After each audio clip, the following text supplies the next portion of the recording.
Yo, yo, yo.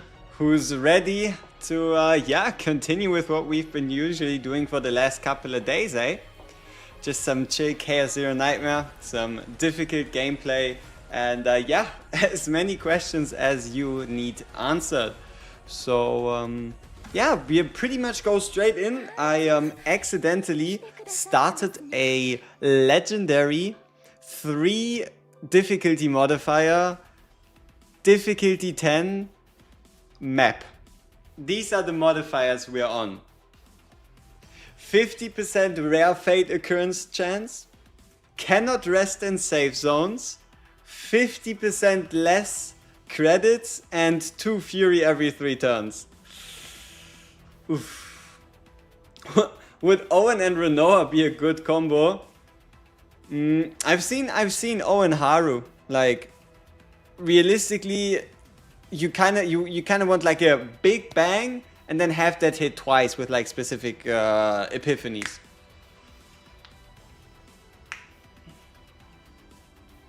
We doing great today? Yeah, we've been doing pretty fine. Is the credit loss one is honestly the best you can hope for? I like the elite spot one. You just don't go there, right? Elite spot one is pretty simple. Like, the one I'm actually worried about by far the most is anxiety one. Not able to rest in safe zones. Never play the map with that truly. We might just run out of care. Wait, why am I hit? Why am I on?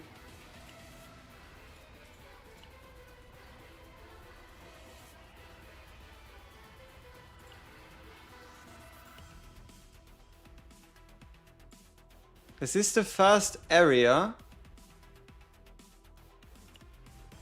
This is the first round. But we're already half dead. Huh.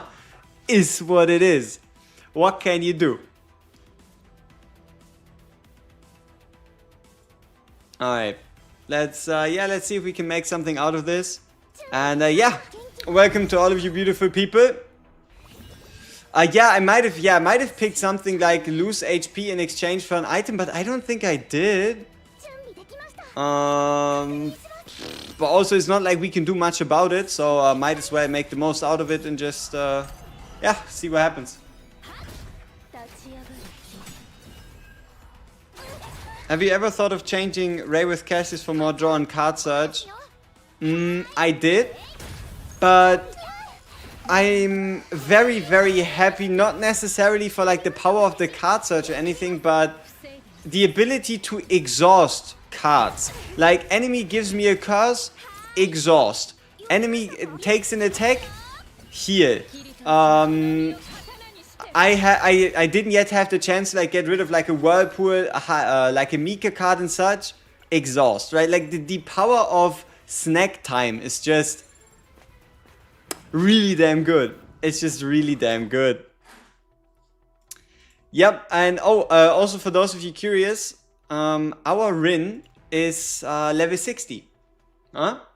We, I don't know whether to bid Renault or Karen. I don't have a preference for either, to be honest. Ooh. If you don't have a preference for either, both are very similar in play style.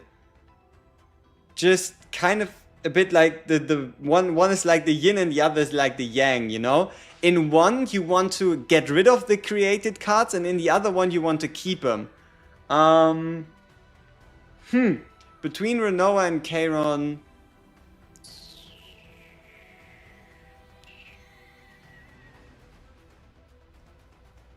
I don't know. Try a run with both and see. How much do you actually feel the difference?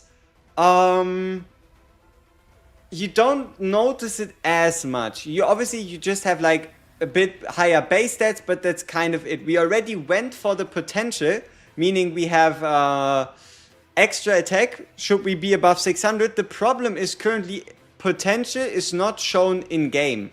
So while 50.5% is our base crit chance, the additional 5% from being above 600 not shown And the up to 10% additional for every 40 extra also isn't shown. So we should currently be by all means at around 62.5 to 63.5 crit chance, but I just can't prove it, you know?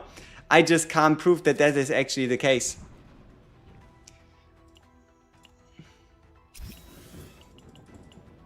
How invested are my memory fragments? Decently invested, right? We have the right main stats in crit chance, void damage, attack percent. Left side, we have two piece sets. That's all we have, and then we have 2 useless pieces to just have a bunch of crit chance on them. The attack flat piece is on level 5, and the right side pieces are level 5. Now I only have about 30 pulls. Who should you aim to get? See, that's the thing. You cannot decide, right? Like, it's great that you have 30 pulls, but you're gonna get what you're gonna get, right? Do you think there's better replacement in the Rin team, Rin, Ray, Mika, like Olea? You could try Mika, Veronica, Rin, but I don't know. I just find it to be very reliable, and I don't really see anything much that needs to change, you know? Who do you think is more important for the long run? Hugo or Khalib running May, Veronica, Mika also got Nora as a second DPS, can't decide on your 300 pull. It might just be Khalib. It might just be Khalib. Because while Hugo pretty much just does damage with his follow-ups and the like, you can get additional value out of a Khalib that you can't get from a Hugo. But then again, it's not like you really need either, right? It's not like you truly need any of them. Now I only have about 30 pulls. Who should I aim to get? Oh!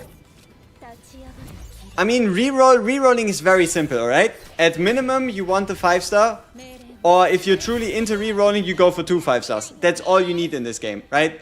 It doesn't make a difference who you get unless you hate the character. You don't like the character's design, or you play a couple rounds with him, you don't like him, scratch it, right? But yeah, it truly doesn't make a difference. You just pick whoever you like. Hey, Javen, what's up? Hugo E2 or Khalib? What does Hugo E2 again do? Let's see. So the E1 is the increased hunting commence damage. Isn't it like some kind of stack, the E2? I don't even know. What is the def stat function? Is it reduced damage taken like other games? No. Defense means, here, this is the cool part, you can just click on stats. So, attack affects the damage of cards, buffs, debuffs, etc. Right? Attack. Defense affects the shield value of cards, buffs, debuffs, etc. Also affects health, right? Healing. And health is just how much you can get hit for. Defense has nothing to do with damage reduction. Quick question, been struggling with playing Rin, Ray and Mika. Any suggestions on how Rin's Epiphany priorities are? Also, unfortunately using Marianne, E2 partner on Rin, don't have Maelin. Why are we not running Scarlet? why is Marianne E2 for Rin, but you don't have a Maelin? That's interesting. Are you playing on 10? Why not run a shielder? I find it's really hard without a shielder. Yes, we are playing on 10. We aren't running a shielder because we have enough healing. I'm confident enough to reduce my stress levels through healing. So the interesting part is, if you're max HP and you heal yourself, you do not reduce stress. Though if you're hit and you heal yourself, you reduce stress. Owen in the Thunder is diabolical. Alright, is it weird I enjoy playing Barry more than a 5-star? No, that's perfectly fine.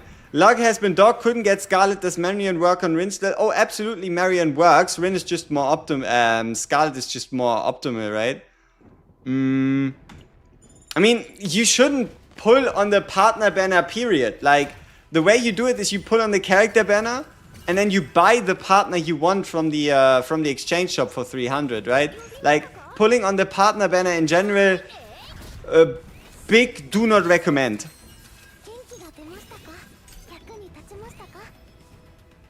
Do I know if there's a 9th page of the growth guide? Yes, there is a 9th page. I am on the 9th page.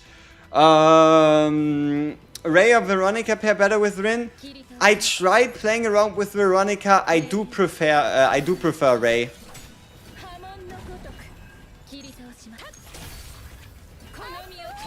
You just got Hugo to Affinity 15, was wondering if I should still invest in him. Hold and see if there's an Affinity 20 quest. Hold and just see if there's Affinity 20. I don't know if there is. We have to see. At least on 9. So after 15, there's not directly one, but I cannot tell you if there is or isn't. How many pulls do you need to get a partner that way? It's luck dependent. Every time you pull a 4-star, no matter what, you get 4 shards. But if you've E6'd a 4-star, like for example Mika, you get 10 every time you get a copy. And if you get a 5-star for the second time, I think it's 20 or 40. So the longer the game goes on, the more units you have in your account, the easier. The easier it becomes for you to accrue these points to buy the partners. What Rin cards are worth copying? Only one. Only one Rin card is truly worth copying, and that is Dark Mist, Inner Art, Destruction, I believe. Yes, this one. This one is the only card you should be copying on a Rin in 95% of cases. JP player confirmed Affinity 20 quest is a thing. I mean, alright, sure, then continue investing into your hype train character or just save up materials and do it when you get there.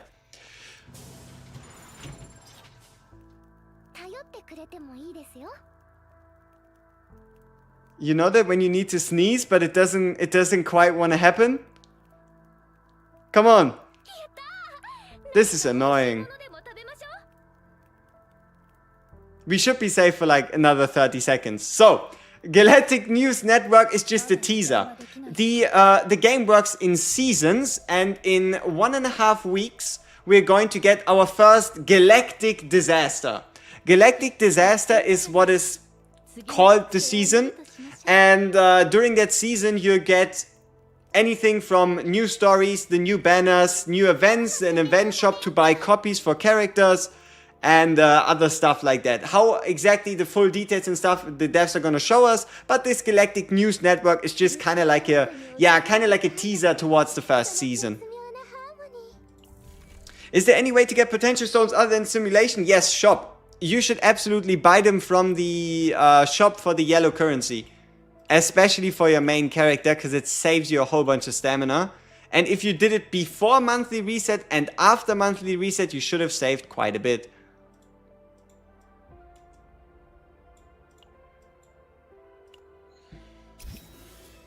Do we know how many new characters we get per season? Seeing as how a season is meant to be 90 days, I would assume around 3 to 5. Like, probably 3 at the minimum, 1 every 30 days. But it could also be like a 3-week time span, so 1 every 21 days.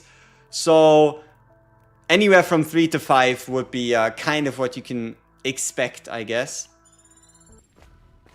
Have you reached 300 pulls on the standard banner? Yes, I did reach 300. And I decided to go for Rin, but that's just because I wanted to get...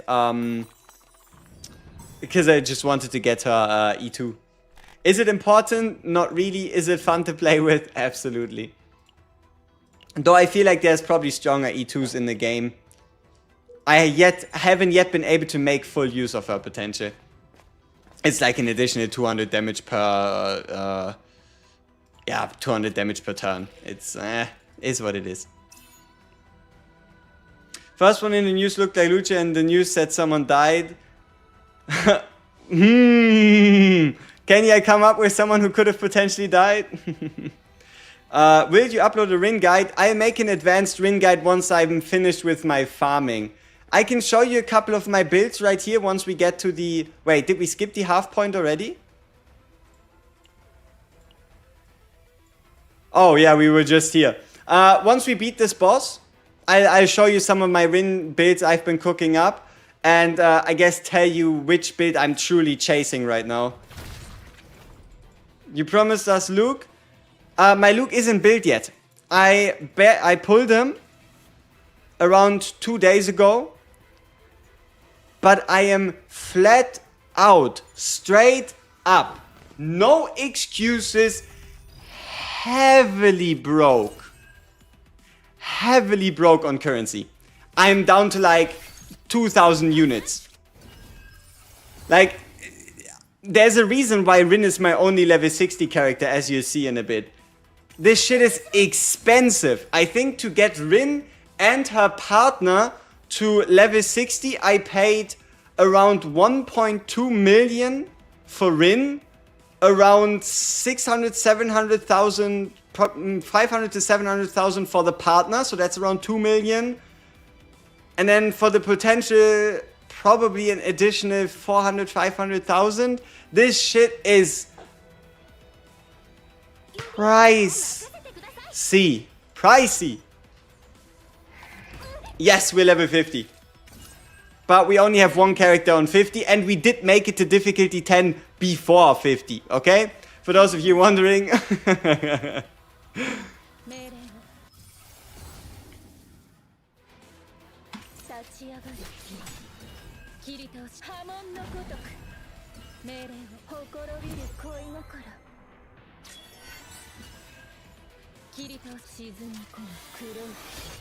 I'll have to see, right? I'll have to see if we can even beat the promotion. I don't even know what I'm currently stuck on. We'll check it out the moment we beat this next boss, and we can do the temporary return. For Zero, do you run in Nightmare mode to reach difficulty 10 or not? Okay, you have two opportunities, okay? You either challenge yourself or you make the most amount of progress. If you want to make the most amount of progress, do not pick anything higher than blue. Do not pick a planet you're not good at. And do not play on Nightmare mode. Make life for you as easy as possible to make your way into difficulty 10. Even though, yes, you encounter more opportunities during Nightmare mode, which can increase your power for your run, it still doesn't outweigh the additional danger during Nightmare mode, right? Doesn't mean I didn't do it, right? I have time on my hands. I like challenging myself to a needless degree, so I basically played Nightmare mode all the way through. Your undo button is gone. You already did your undos for the day. I don't know how you managed it, but in an hour and 3 minutes, you managed to go through all your undos for the whole day. That's why it's gone. What should be the total number of cards in a deck? Depends. On a case-by-case basis, on a character-per-character basis. But usually, your carry is going to have anywhere from like 6 to 12. And your supports are going to be anywhere from like 6 to 8. Unless we're talking gear bags or rallies, you can have as many of those in a deck as you want.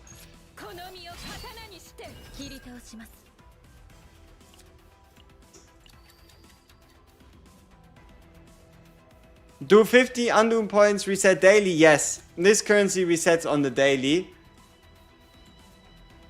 And look at this. Proto skill unlocked. Return all drawn EP skills and redraw. You can spend coins to redraw your ego skills. Isn't that a little something, huh?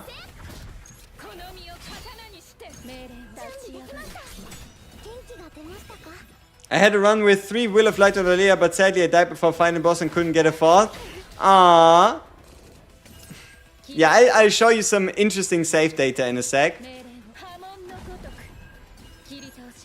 That is assuming we beat the boss, right? That is kind of the baseline assumption that we're going with here.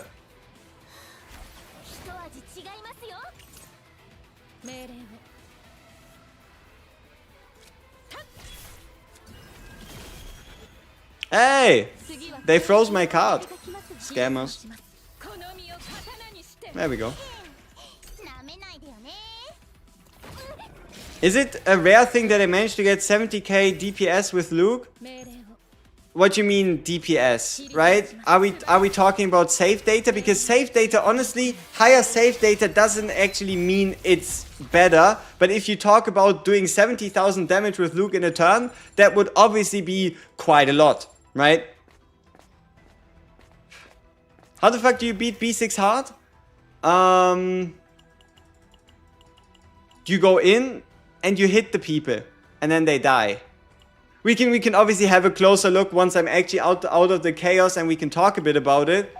But yeah, that was my great game plan, right? Go in. I think the sneeze is back.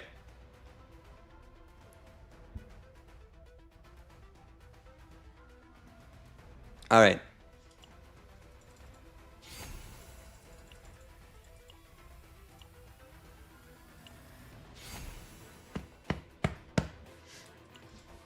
Appreciate it, thank you. So yeah, I hope you don't mind that I muted myself there real quick. I don't think anybody wanted to hear that. You finally reached level 40 now. Day 1 casual player, so happy. Hey, GG. Where you can find the Discord, link should be in the stream description.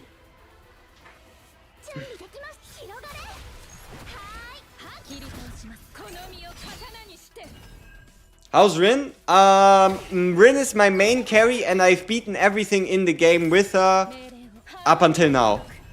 Huh? Obviously I haven't yet played Hyperspace Basin, but that's just because I don't want to play it for now.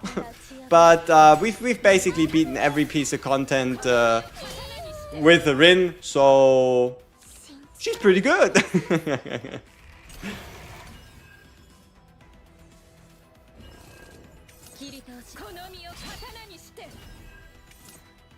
Oh, do you delete Ray's Darkblade? Sometimes. I find myself doing it more often, but also my Rin has taken even more of a passive role, you could say, for now.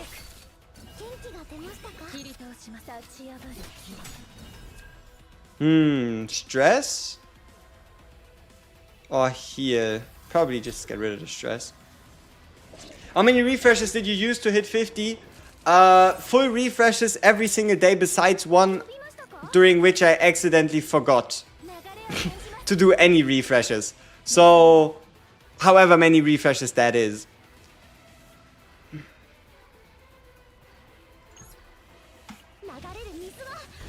What's the best build for Karen for now? I'm kind of struggling. It's so hard to say. Like, what you mean with best build? Are we talking, like, are we talking cards? Is it memory fragments? Like, what specifically, right? This guy ended so many of my runs due to stress management. I can see that, though I always tend to not have too much of a problem with going into stress while this guy exists. So, yeah, I think he's fine. Free gear, true and real. But we kind of do have to hope for a little bit of that draw luck. Otherwise, he might just cook us. Should I remove shield/heal cards from DPS and sub DPS? As you can see for now, our Rin doesn't have a shield card anymore. And our Ray already lost one basic attack and our Mika already lost her basic attack. So we already got rid of 3 cards for now. Which card did we just use? It was a Rin card, wasn't it? So we have a whole bunch of Mika cards, which means we can only play 1 card. Which card do we play? Probably just the heal. And then we attack. Okay, next round we should get him. Hey, Chris Plays, appreciate it. Thank you very much. Alright. Yeah, we're going to be able to get these out of stress at some point. So, okay, we want to get in as much healing as possible before we beat him. So, we heal, boost our healing, play the card so he doesn't act early. Then we heal again. And then we just finish him.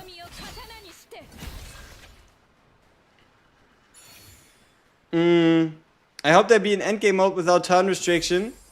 I guess you could say trying to beat, defense 12 when stress increases 50% to increase it by 1 less. Hey, that's pretty good, especially because we cannot rest. We cannot rest at camp, so our stress management is kind of cooked. So we take that. But yeah, I guess the best endgame would be trying to beat every gear dungeon on difficulty 10. We did that already for the crit damage dungeon yesterday.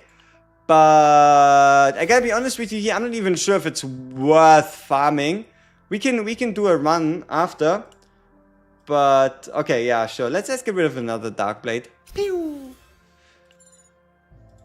Is this here the system difficulty 10? Yes, we are playing a golden map, level 79 on yeah, legendary with 50% fate chance occurrence thing.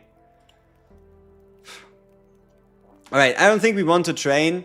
It's a bit bothersome, honestly, the fact that we can't rest. This might actually hunt us in the end. Or haunt us, I guess, would be the proper description. But yeah, let's get rid of some schizophrenia. Let's heal ourselves up. And yeah, Ray should be back. Is it Nightmare? Yeah, we are playing on Nightmare mode. It's the purple symbol at the top here. Okay, we can draw a card. Hey, stop hitting me. That's not nice. Alright, enter stance, attack. No. We only have a level 60 Rin. I'll show you most of the stuff after we beat this guy, because then we can do temporary return. So, most of your questions on where we are, what we did, and all that stuff should be answered after we get out of here. How do you even do that without any shield control units? Do what? Oh! Come on! Hit! AP! No! Oh, I've been looking so long! Oh, God! If this was the Godly Epiphany on Darkness Secret Art Annihilation, my life, it would have been complete. Tough. Is what it is. We shall manage. Alright, welcome back, Ray. Okay, what else do we need to do? We get rid of the schizophrenia, and we just start attacking.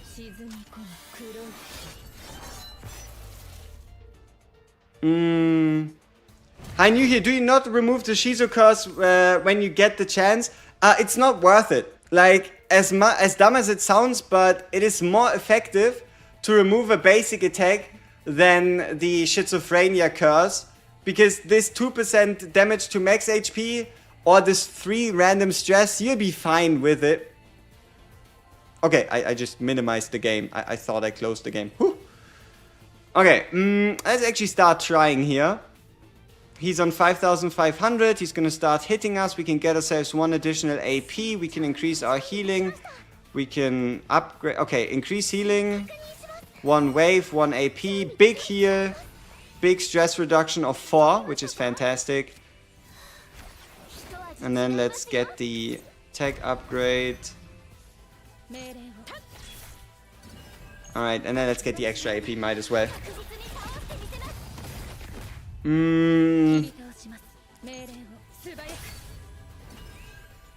Which would I prefer, Karen or Rin? I've played so much Rin. I'll probably just stick with Rin. What are some combatants I compare with Beryl? I've seen Haru being played with her, but she seems to be like a support than a damage dealer in that comp. Oh, so you want to play Beryl main DPS? Then pair her with a Shielder and a Mika. Or a Shielder and a Nia, Shielder and a Cassius. Right? If you want your Beryl to be main DPS, then just pair her with the Shielder. Otherwise, she's always going to be support. Right? Okay, we have 3 AP to deal with, which means we attack once, attack twice, attack thrice. And might as well heal ourselves a little bit. Do you plan your path going through the maps when doing Chaos Worlds? Yes. So my goal is to hit. Okay, I mean we can briefly talk about, right, the kind of path we took. So I want to avoid as many campfires without a shop as possible, because that mainly just turns into a useless turn. So I kind of try to avoid as many campfires without a shop as possible. While trying to go for the maximum amount of question marks, because that's where you can get godly epiphanies, gear items, card removals, credits, epiphanies, right? All that fancy stuff. And then it's kind of a mix between... Yeah, it's kind of like a mix between, do you just go for elites? Do you go for some elites? It's... I don't know, it's kind of something of a sense you gain. It's not something that's like as easily explained.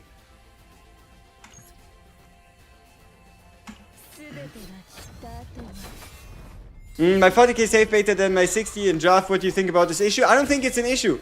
It just means that the game values, for example, if you have more cards in a deck, more neutral cards, higher gear rarity, the game just values it at higher save data, but save data doesn't do anything. You could have the best deck in the world and it could be 5k save data, right?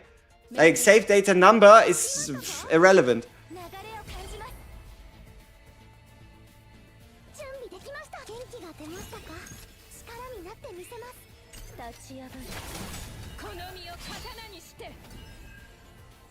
Do you know who's gonna appear after Haru Banner? No, but I know that it's gonna be one of 3 characters, but I can't tell you what they're gonna do. Okay, basic attack card damage, might as well. Honestly, we don't really want to use the card anyway. Alright, yeah, sure, let's get ourselves these cards back. Let's improve the damage by 150%. And let's send it. Ka-ching! 3-hitter, 1000 damage and 2 600 hitters. And we aren't even finished yet. Okay, my perfect cloning target would have been Dark Mist Secret Art Destruction.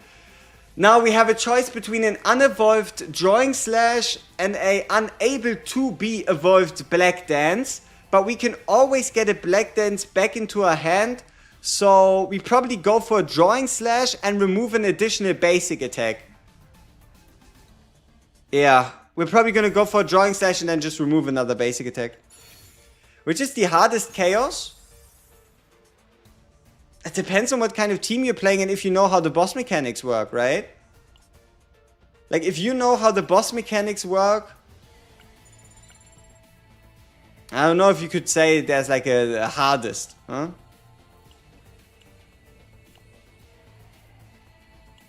Alright, let's temporary return. Who to pair with Selena because you don't have Mei Lin? You could run Owen. You could run Maribel. You could run Owen. You could run Maribel. You could run Veronica. Veronica's fancy. Hey, Blue Pot's second boss. It is actually easier than you think. It is actually easier than you think. Like, the Blue Pot... The Blue Pot boss is way easier than you think. It's just... you have to have done it once, right? Because I actually went with the Void team to difficulty 10 on Blue Pot.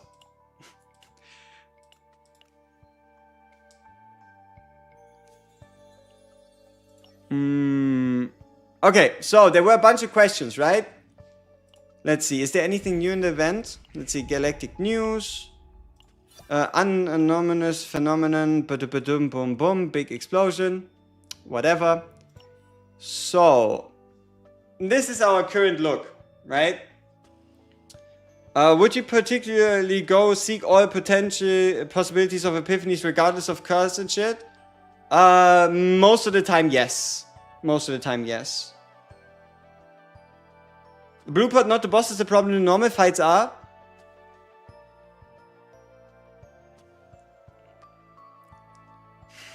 If you have the right team, it is surprisingly easy to beat the enemies. Like, there's always a solution to these fights, and if you play it properly, you can win, as dumb as that sounds, right?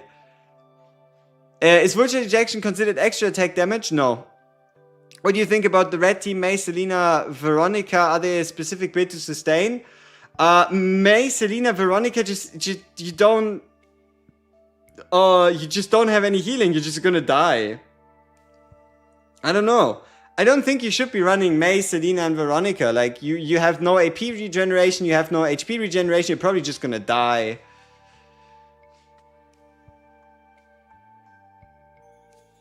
Would I run Orlea and Rin's team outside of Chaos? Yes. Inside of Chaos? No. When do I do Chaos versus Zero system? Okay, so the only reason you do Chaos is for experience, right? It's something I had to do, and that is the first clear experience. You don't need to collect it, like you don't need to collect the loot, but you should do the first clear at least. You can see we unlock difficulty 6, but the most tempting thing is that you make sure that you at least have played every planet on the highest difficulty. Is it 4, is it 5 or whatever, just so you get the XP, the gems, and the resources. But outside of that, there is, see, it's not that the Chaos system is bad, it is just you have higher save data cap and you have an easier time playing, and that is due to these upgrade buffs. So not only do you find more rare species, let me actually move you over for a second here.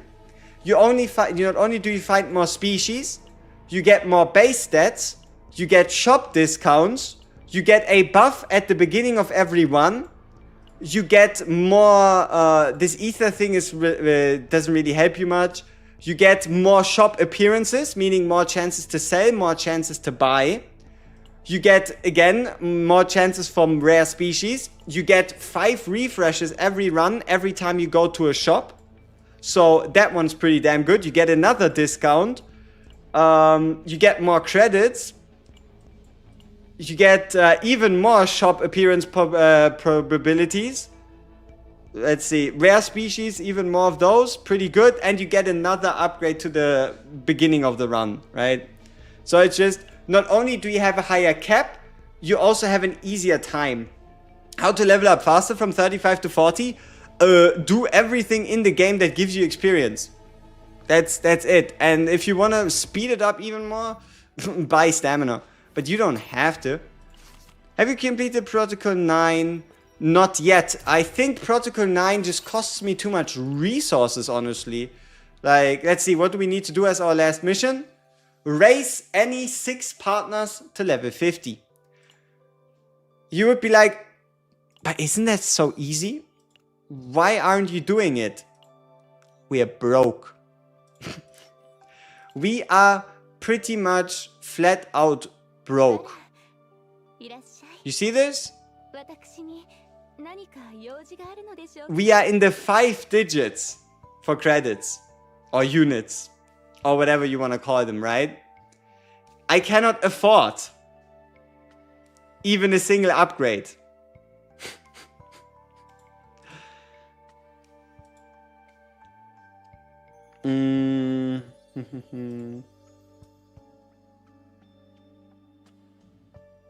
Creative perseverance, appreciate that so much. Thank you. Big shout out to creative perseverance. So, how much merging did you do? It's not merging. Look at how many characters I have leveled. Alright?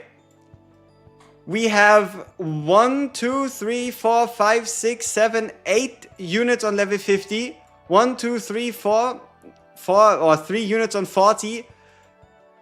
That is where all my credits go, right? All my credits, like, there's a significant amount of credit that you do not notice early on because you get millions and upgrades and stuff like that. You don't notice the amount you're actually paying for every single upgrade in the game. And that is why, like, just look at this. I've paid 250,000 credits every single time I upgraded someone from 40 to 50. Even just the simple math here, right? 250, 500, 750, 1 million, 1.2, 1.5, 1.7, 2 million. In just the promotion fee, not even the level up fee, right?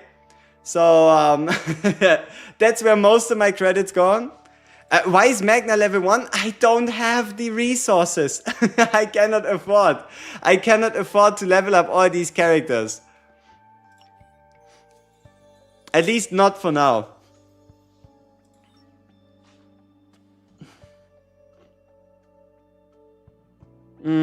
What do you consider the most consistent high difficulty chaos team? The most consistent high difficulty chaos team is the team you've played the most. That's it. The team you've played the most personally is the best chaos team. It's over 1 million to update one character from 50 to 60. Yes, it's 1.2 million or something. It's 500,000 for the upgrade, 600,000 for the leveling, and the partner is an additional 250 plus like 300 for the upgrades.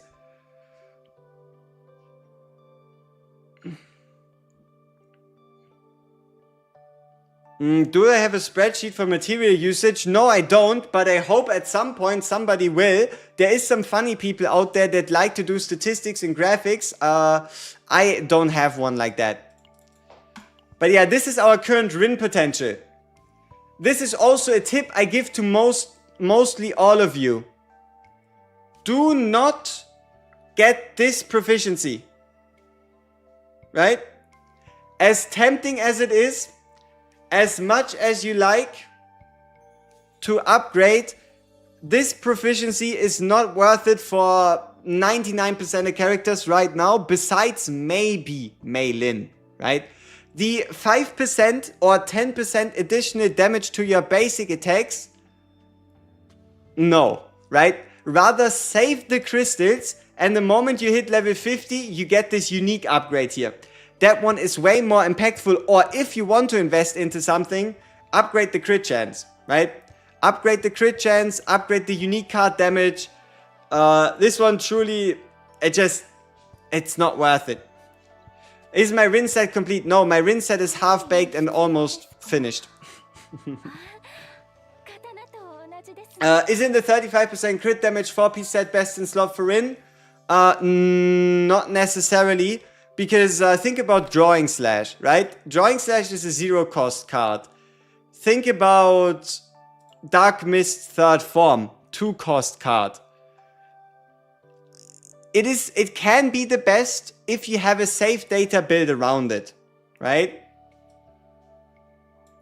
But what I have is my own kind of build, I guess you could say.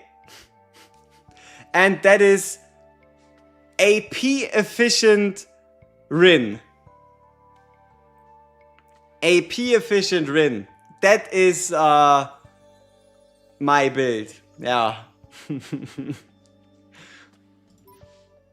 But no, this is the best variant I got for now. We have 4 times Black Mist Secret Art Destruction.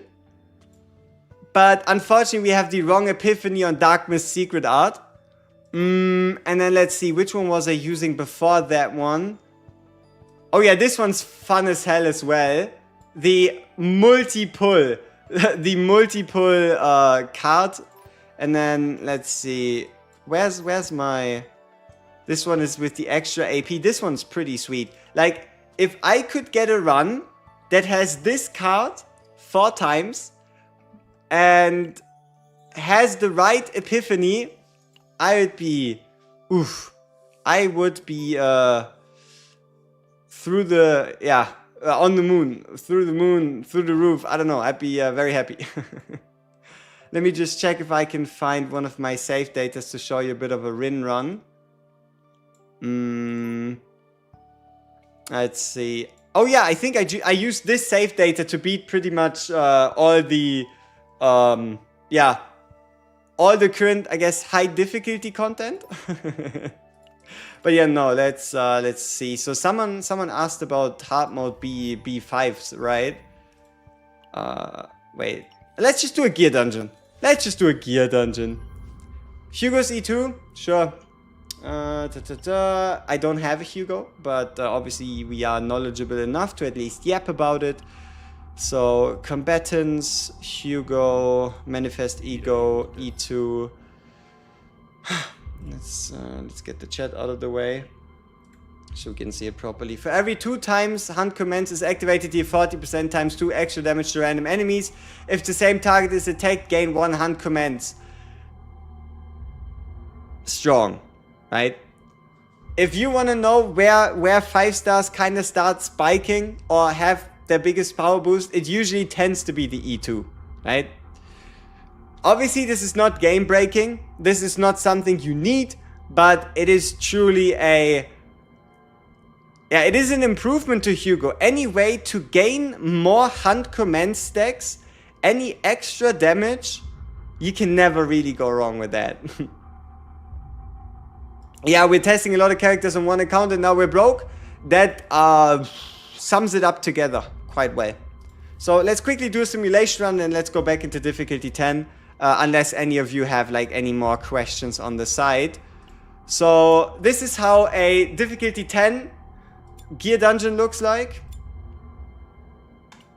Recommended level 70.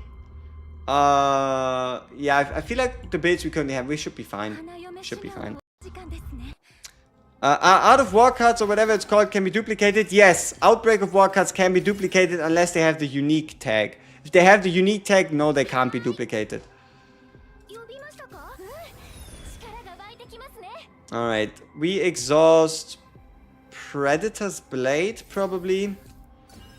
Play out this card, get ourselves our 2 cards. So our first turn is not really going to be that eventful. Not a lot of things happening. What's the max character level? 60. 60 is the max character level.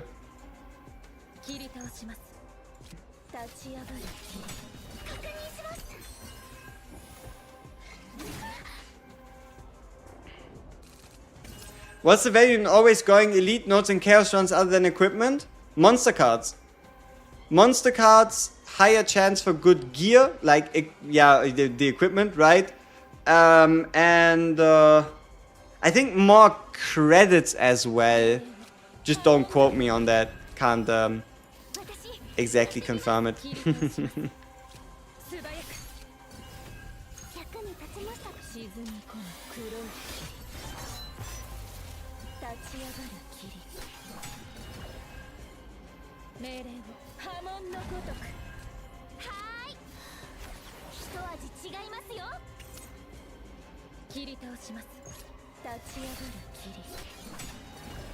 Let's see, can we gain ourselves 1 AP? We can at least reshuffle our hand.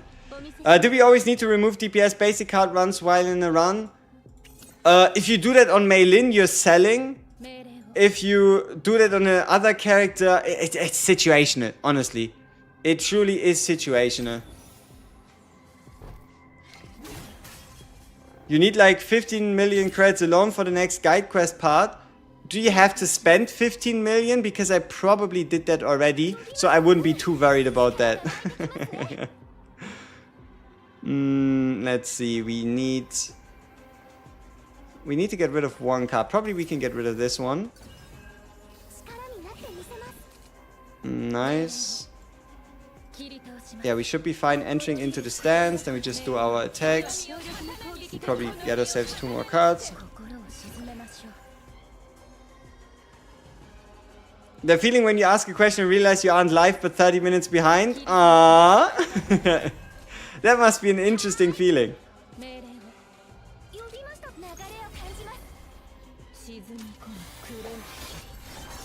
You run Rin basic because I play with Hugo? Valid. By how much does Deep Trauma increase Epiphany chances? Because by the near end of my run I have almost 3 upgradable Epiphany cards. See...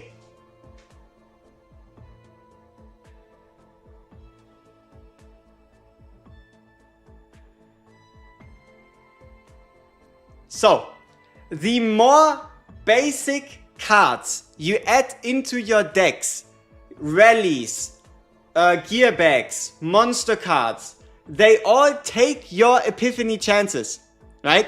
They all take your Epiphany chances, meaning that the more cards you add, the less likely you are to have like a fully fleshed out Epiphany roster, depending on how many events you took, right? So, let's see what we can hit with that piece. At least this one's garbage. But, okay. What do you notice here, people? For those of you that paid attention to the zero mode drops, for those of you that know how the drops work, what is wrong with this picture right here? Keep in mind, we played on difficulty 10. What do you notice that is wrong? Exactly. 2 golds. It is not a guaranteed 3 legendary drops even on difficulty 10. You can get 3, right? I had runs with 3, but there's something else you need to keep in mind. You cannot get left side gold pieces unless you either craft them or you play the simulation. That is how this works. Ooh, do we even have enough units to upgrade? You know, we might just be too broke. We'll have to see. But this piece we just gained, this might be like, if this rolls well, this could be a piece I can see myself using until the end of my account, you know? So we just need a bunch of credits. We just need a tiny amount of credits. Where do I best get my credits? I don't want to do a credit dungeon, because that one just physically hurts. But we might have to. We might have to do a credit dungeon.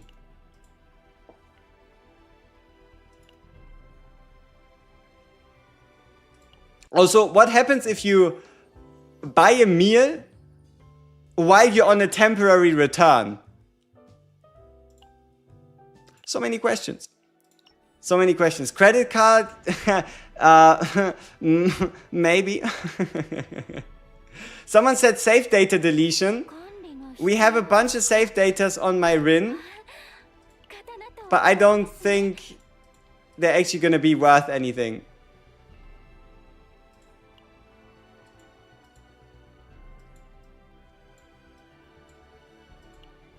Yeah, no, this is not gonna get us anywhere. All right, let's do a credit run. So we're going to show the game that we are willing to go to incredible lengths to upgrade this piece, right? We show the game that we are willing to go to ridiculous places to upgrade this piece, so it's going to reward us with good rolls. Trust me, bro. That's my sauce. My sauce is trust me, bro, it's gonna work. But yeah, no, I upgraded too many characters. I rerolled too many worlds. I failed too many nightmare runs. What's the average zero run? 1 hour? My average zero run when I played the first 5 was around 1 hour 30. Because I had to think about my decisions. But I feel like my average runtime for now should be anywhere from like 40 to... maybe 40 to 50 minutes. Maybe even less. It's somewhere in like that 40-minute range. That's kind of how long it takes. Now it rolls all flat defense. Hey, shut up. Shut up. We're gonna get it. We're gonna get a proper substat. And it's all going to roll into crit chance, okay? I don't want to hear it.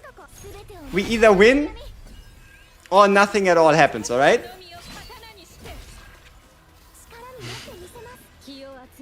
Like, I either win or I don't accept anything else. Huh? That's it, right? There's only win.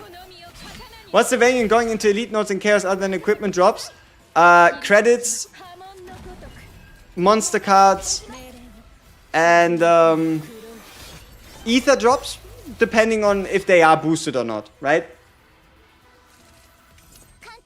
Do I do a jump to element damage? What do you mean do a jump to element damage?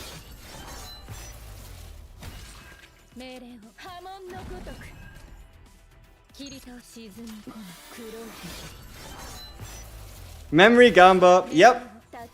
Okay, also, how many credits do you get for 60 stamina credit dungeon? Please, please, please be careful with your credits, okay? Do not think that this is a given, okay? 60 stamina. It is 20 stamina, 32,000 credits. Right?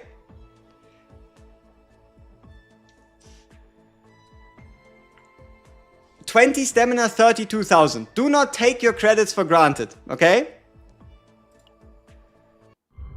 Because, let me tell you a secret. Yesterday's daily reset, I burned all my stamina into a credit dungeon and I'm still broke. Okay, so, let's roll the most legendary piece in the history of existence. You're gonna be right here.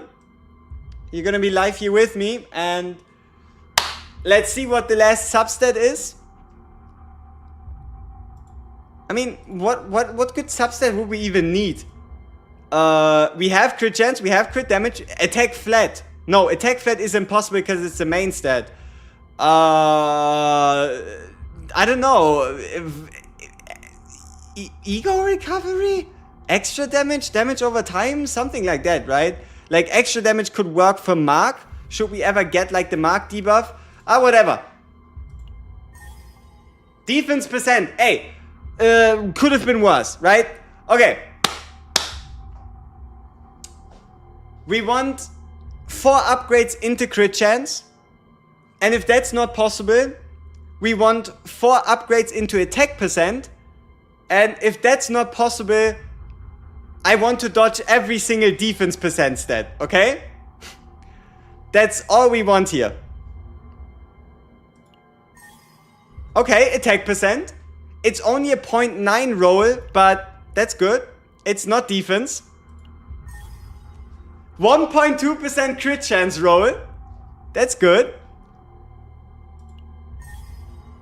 1% attack roll. Okay, okay. And this is already the final upgrade. Can you believe it? Oh! 2.4% crit damage roll. I mean, by no means is it the best piece in existence, but it also didn't roll into defense once.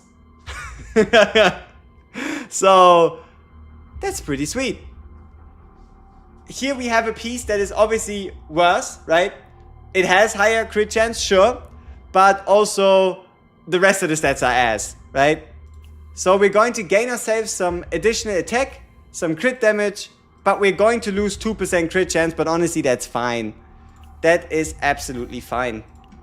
Okay, so for now we have a 3-piece, 2-piece, 1-piece of nothing. This one's sweet, at least in the crit damage department. But, I mean, can this roll crit chance? No, it can't. I mean, it could. It just didn't. I think this one's pretty solid. What do you think for a blue piece? Huh? Obviously, the values aren't as high as you would like it, but I think it's pretty solid for a blue piece. How much crit chance do you need? Like, for crit chance to be worth it, this is the only thing you need, okay? You need 27% crit chance as the main stat on your amulet, and that's it, right? That's the only thing you need. Anything past that is where you start seeing returns on your investment, you get bonuses, all that fancy stuff, right?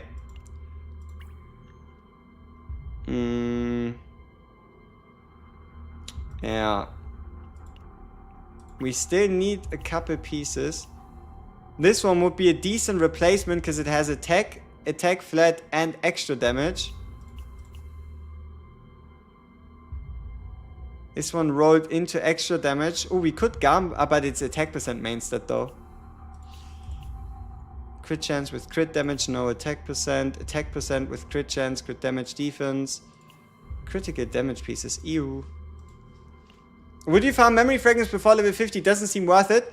Oh, you just farm them in the chaos system, right? So, or better said zero system, right? You go into zero system and you want to reach around difficulty 7. Again, it doesn't make a difference which level you play. It doesn't make a difference if it's nightmare. It doesn't make a difference if it's green, if it's blue, if it's purple, if it's gold, whatever. You just want as high a difficulty as possible. And that's it. And then every time you clear the interior boss and the exterior boss, you get the chance to spend your stamina to get 3 golden pieces. And it's always right side set. I don't have Growth Guide 10, but I know from a credible source called Chat that there is Affinity 20. on the line apparently. So I guess we're investing some more cakes into Rin. Alright, let's see if we can find her in Arc City, because Affinity 20, oh, that's gonna be a while. You know, at least the cake mail still exists, right? Without the cake mail, oof. Without the cake mail, we would be kind of screwed, but... oh, 300 per? Uh-oh. That's gonna take a while. It's gonna take a while. 25? 30? Not joking, at level 50? 30, not 20? Ay, that'd be crazy. Which character is currently considered the strongest? You can answer by my naming my nickname. I don't understand English very well. Okay.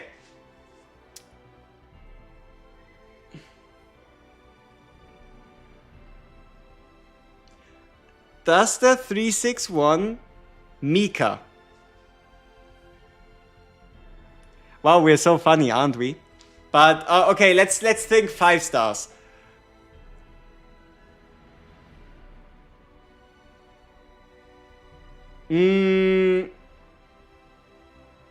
Khalid, Hugo, Veronica,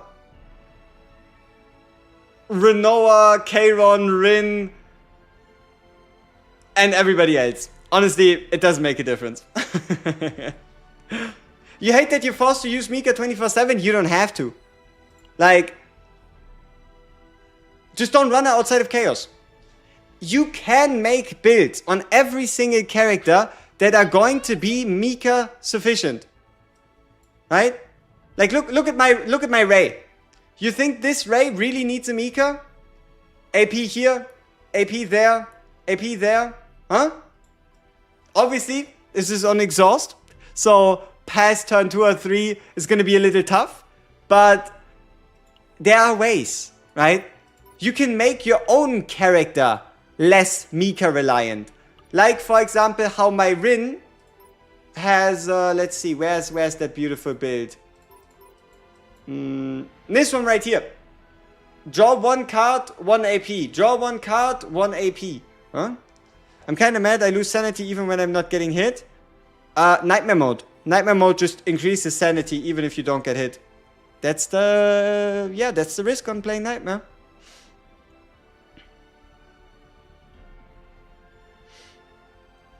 Renoa Cassius Nia or Renoa Cassius Veronica? I mean, Renoa Cassius Nia makes Renoa more of a hyper carry. Renoa Cassius Veronica kind of splits it between Veronica and Renoa. Just keep in mind that you might have to invest a little bit more AP towards Veronica.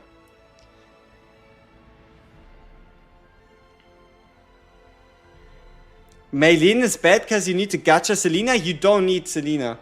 Are those 27% crit rates the biggest power spike you can get? Yes. Those are definitely the biggest power spike you can get.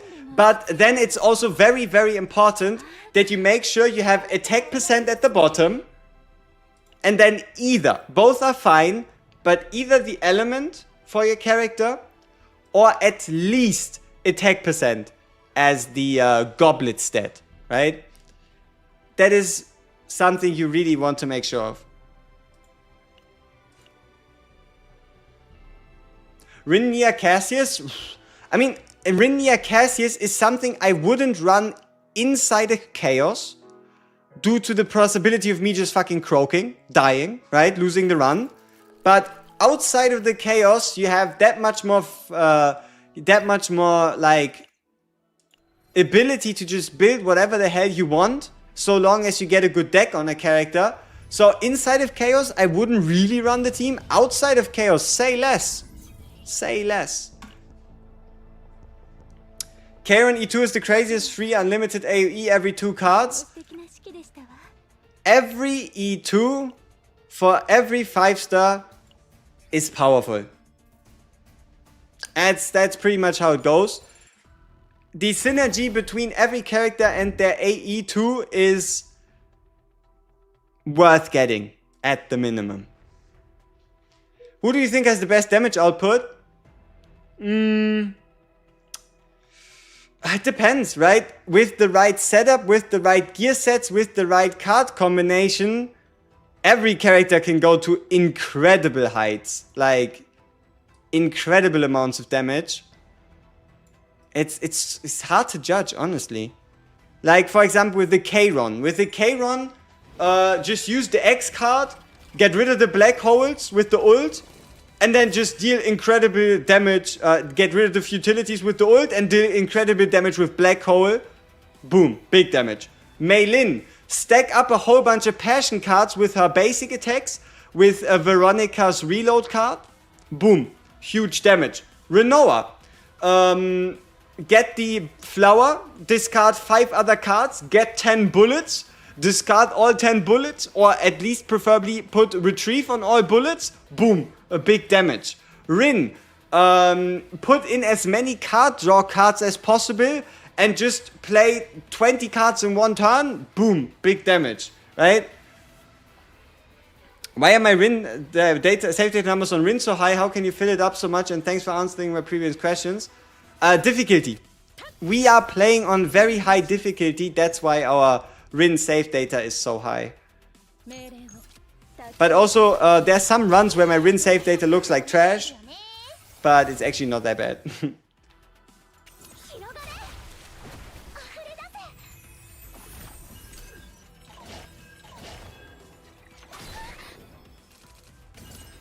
Barry's insane. I got 2 upgrades where she auto-attacks when she retains. Sweet.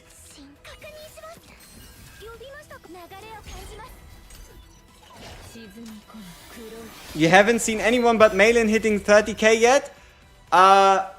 Okay, now you might call it dumb, but find an Orlea, get as many softies as possible, wait 5 to 6 rounds, and every character can hit for 40,000.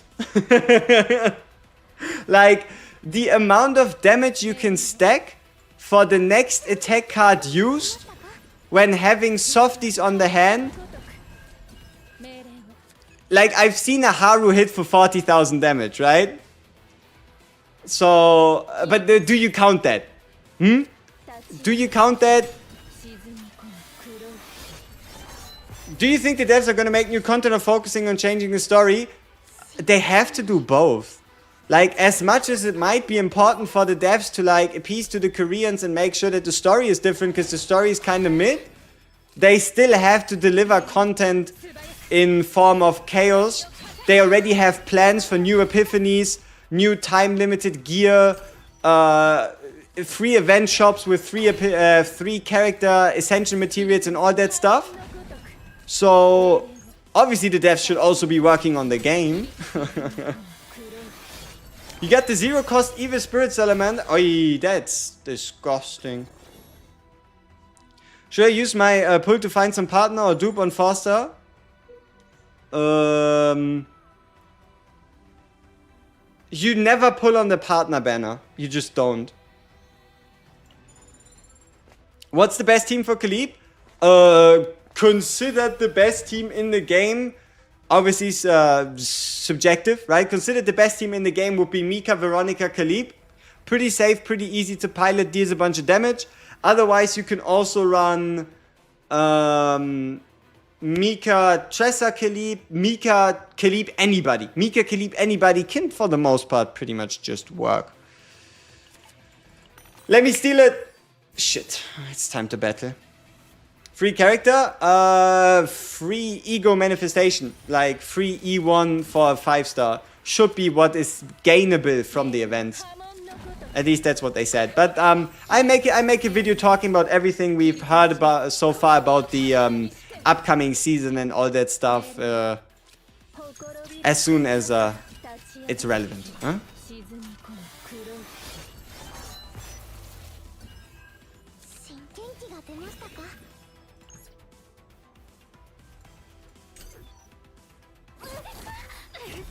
Good team for Mei Lin. I don't know, Mei Lin, Veronica, Mika seems pretty damn solid. Good passion synergy. Good damage. Good performance. Good card draw. Does all gear give crit percent as main stats? No, only one single piece. It's only the amulet in the top right slot that gives crit percentage as a main stat. If you want to check out which stat gives what, you can go into the storage and into the crafting system and just check it out there. How do you get to difficulty 10 fast? Okay, so the fastest way to promote to difficulty 10 is, number 1, you only play a planet that you know how to play. Number 2, you never go anything higher than a blue map. Number 3, you never pick anything max HP reducing.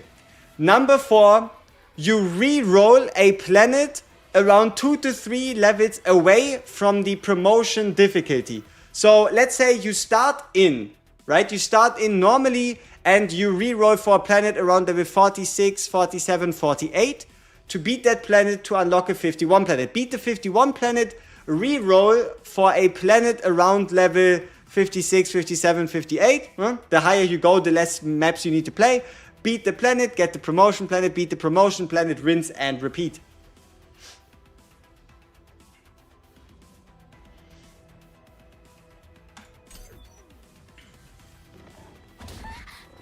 I just hope we can get more 5-star hero dupes. Yeah, they already pretty much confirmed that.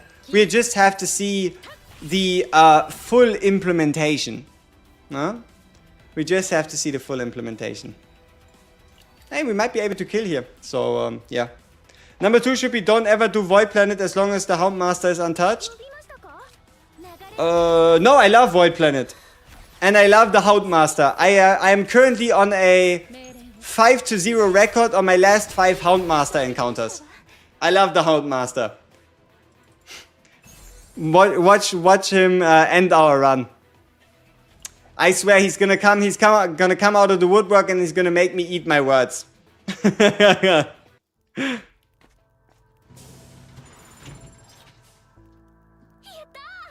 Bluepot is a disgusting boss. If you don't know how to beat him, yes, 100% agree. But if you know the trick of Bluepot, it's one of the easier bosses in the game. Though, to be fair, if the hardest thing is not beating the bosses, it's getting to the bosses. So, from a certain perspective, you could say all bosses are easy. I don't think there's like a... maybe the Bug Planet bosses can be quite fucking annoying.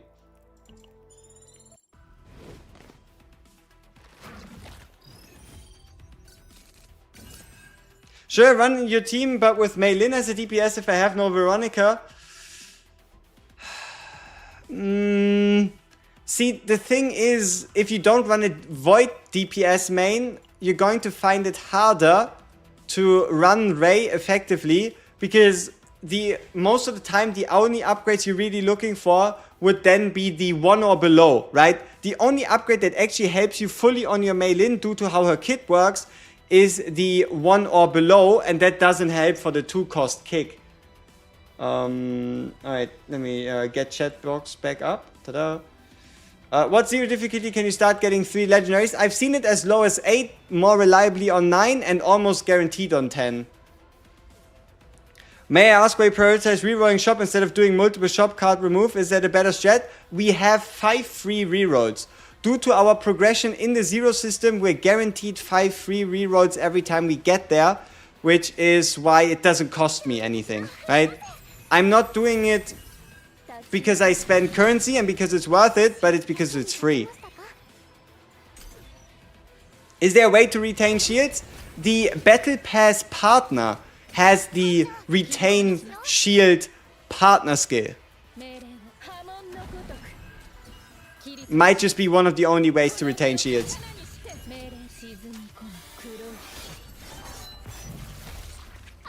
Oh, wait, Yanto... Oh yeah.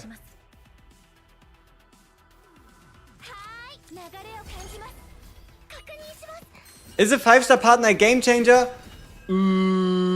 Depends on which character.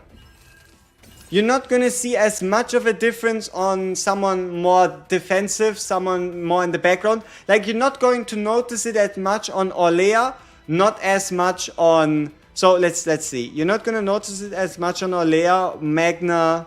Yeah, Orlea or Magna. But you're probably gonna see pretty much very, very significant returns on any other 5-star. Does pity carry over to the next meta? Yes, it does. Is picking up Rin's weapon from the shop with 300 currency a good idea? I did it. So... probably, yeah. I'm pretty happy with her performance. Also, why is this guy doing 700 damage? We don't want him to hit us. So, let's make sure he doesn't. Right? Alright, let's get the damage boost online.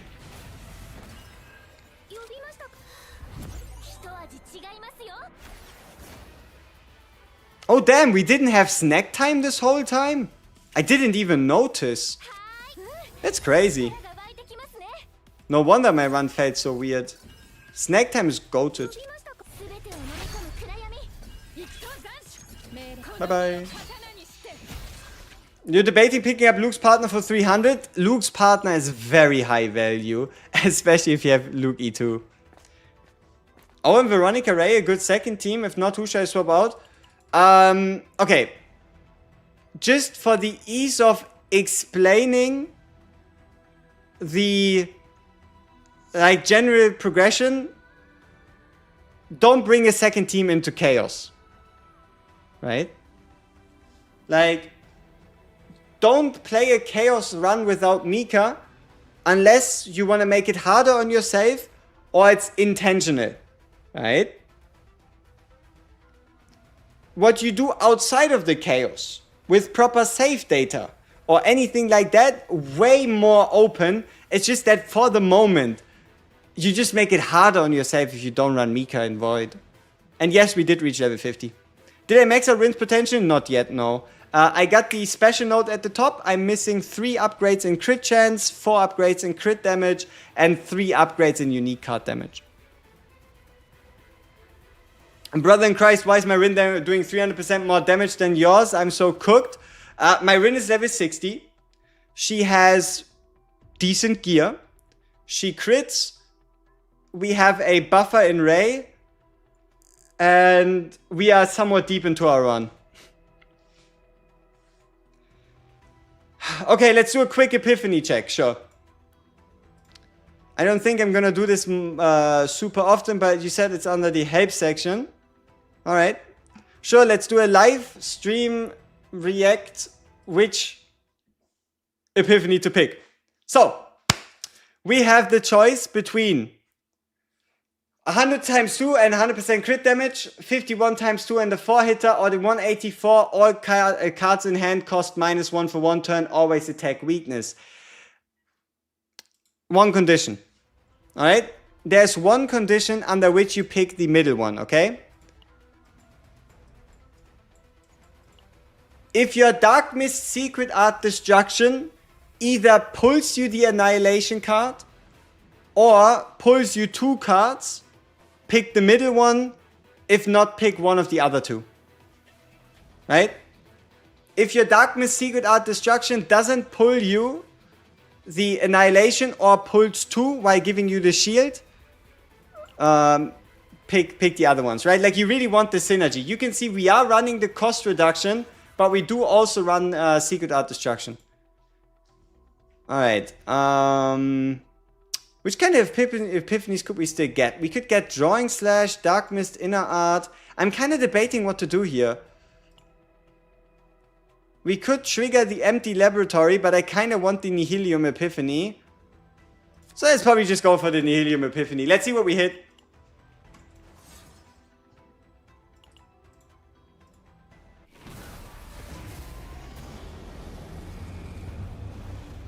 Alright, just a straight up upgrade. 205% damage, 50 damage, 2 vulnerable to the target, say less. When does healing remove stress? When you're not full HP. If you're full HP, healing doesn't remove stress. If you're less than full HP, healing removes stress.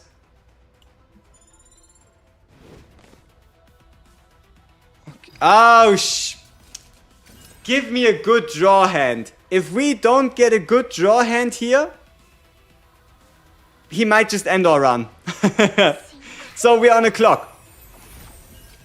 We are on a clock and let's see. So we have to do 4,300 damage before he nukes our run. Alright, we're good. We have no stance, 1,000 damage. We're looking fine. What are the upgrades? Select 2 cards in hand to exhaust 1 void card to draw. Draw 1 morale, 1. Draw 1 AP next turn. It's between 1 and 3. It's between 1 and 3 for us here. Though 1 has the benefit of giving us a heal.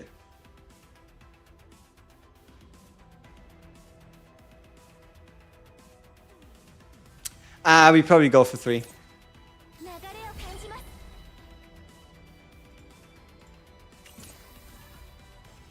Alright, we pick ourselves. Let's see, we have a stance activate. How much AP do we have? 3, which means we pick us our double pull card.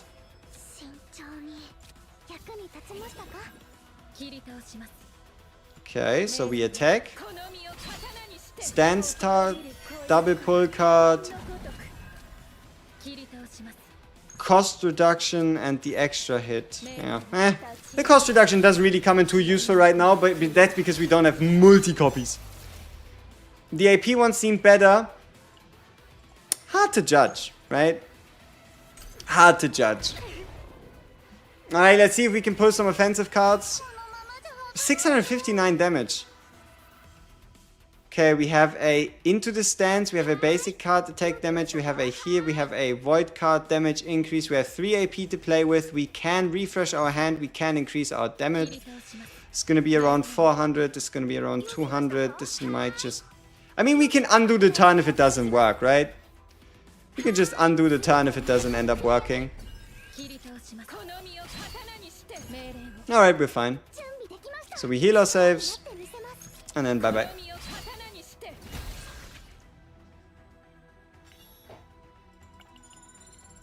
See, that's the thing. Heal only feels worse than having a shield if you have a shield. If you don't have a shield, every heal removes stress. Right? So, you cannot really judge heals based on having stress. Maybe we should have removed the card, but I kind of really wanted the attack bonus here.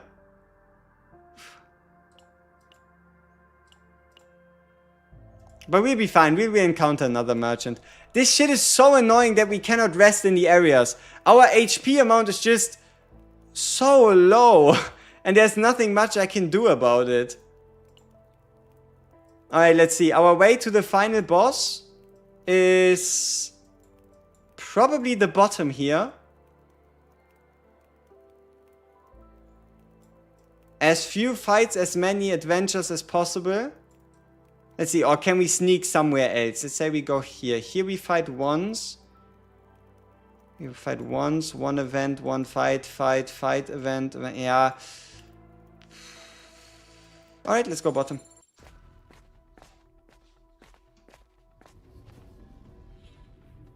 Okay, I think we should heal ourselves here. But I wonder if he heals us or if he just... Blood Giant Claw? No. 1 card to Epiphany. Man, this could have been a different event. Alright, Dark Mist Inner Art. We are looking for... this one, yeah. We're looking for the upgrade card, more damage, which is good. This is so annoying. This is so annoying. Thoughts on Renoa? Incredibly fun to play. If you want to play her with something, Mika Cassius Renoa or Ray Cassius Renoa seem to be the most fun combinations. But why shield prevents us, he just removes some that we get, but we get more than we can remove. The higher your... one sec, let's pick the piece. The higher your healing, the more stress you reduce. So, should I level Mika to 60? Should I give Mika more defense gear? Should I give Mika more of a defense stat? We're going to reduce even more stress. So I think it's kind of like a temporary issue. And also, you still get stress if your shield breaks, right? What does the undetermined ego crystal do? It's kind of like a crown. Ooh. Ooh. I already know what we're picking. So, we are copying. I think that's kind of like our best chance at winning. We're going to be copying our Dark Mist Secret Art Destruction. And then hopefully we can beat this run and copy the card again at the end of the run. That'd be fantastic. Which color were unique cards? Alright, so it's super straightforward, alright? The first 3 cards of a character, they also have a white text, are considered basic cards, right? The first 3. Either attack, shield, attack, shield, attack, heal, whatever it is. The first 3, basic. Everything else from a character is considered unique. Created bullets, blue cards, purple cards, golden cards. Everything else is considered unique.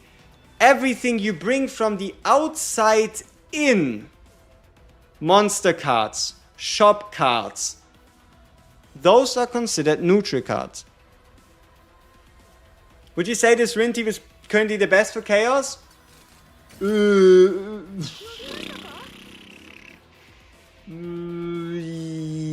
Yeah.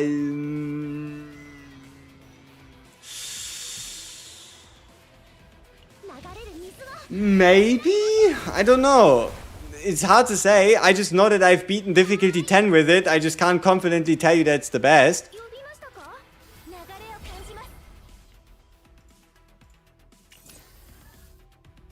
I think we want to kill Deer Man first, right? Because he's the one getting all the addition. Oh shit, undo. Yeah, I think we can undo here. How to avoid him? Okay. It might be a bit more superstition, but do not fight monster patches before the boss. Like 1 or 2 patches before getting to the final boss, try to avoid normal monster patches by all means possible. Because I swear it might just be superstition, but he only really seems to appear close to the boss on normal monster patches. Like only in the second phase, close to the boss. That's kind of where he always seems to appear. Chester Shadow Dagger is unique or basic? Unique.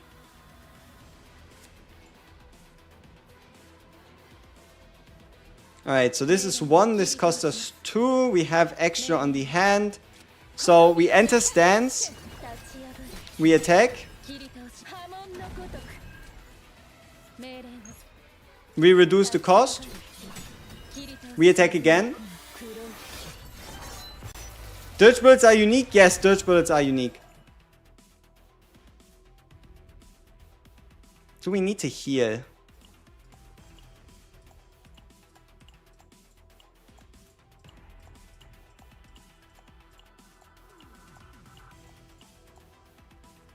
Not yet.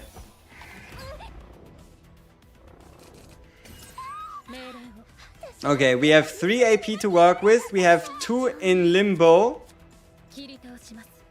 We can end this guy. Action change if there's no Deer Shadow. So he's gonna change to an attack probably, huh?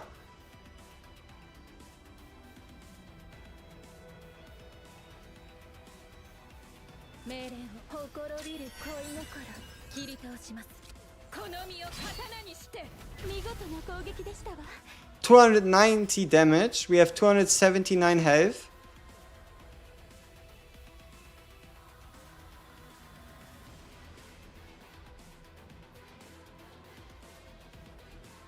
How badly do we need the sources of water right now?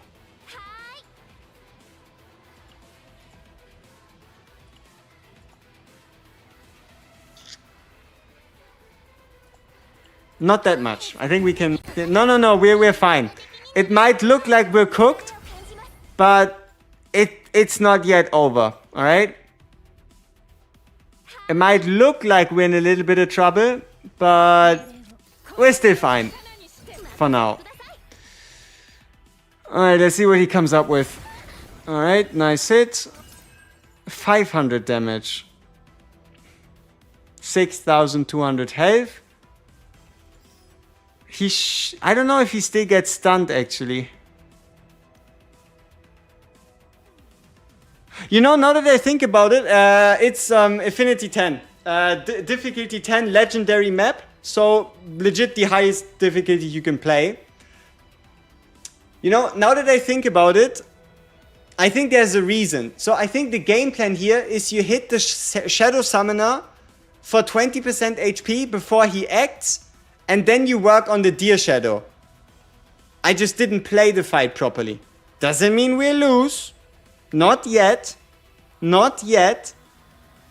But I could have played the fight better. Alright? I could have played the fight better.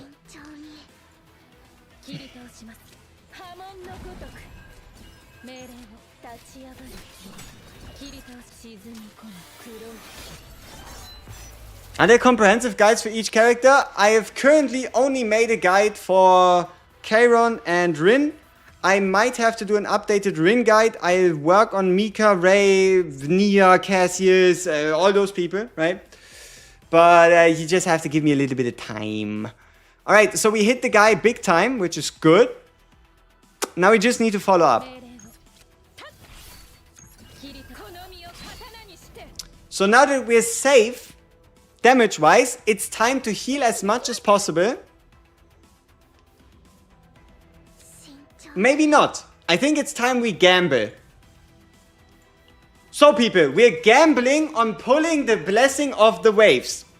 The reason why we're gambling on the Blessing of the Wave is because it's going to give us massive healing if we just hold on. So we're going to do as few amounts of action as possible here to just survive. And then hopefully we pull... Okay, Ray, that's fine, that's fine. Okay, we have the Blessing of the Waves. We have the heal increase. We are taking 502 damage. We probably can't end them even if I wanted to. Nothing. Nothing, okay. So the order should be Tactical Analysis, Source of Water, Source of Water, Blessing of the Waves, Schizophrenia She-Sword. Right? And we live to see another turn. Okay. Now we might just have to end it. We are already on 547 damage every turn. We have 2 confusion cards. We have 3 AP. And we have to find a way to end it here. Okay, we get despaired. We have a rally in the draw pile.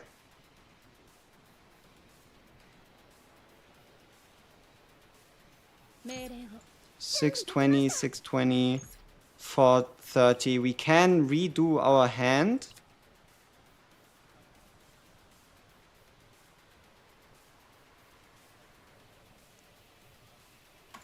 Alright, let's undo last action. Okay.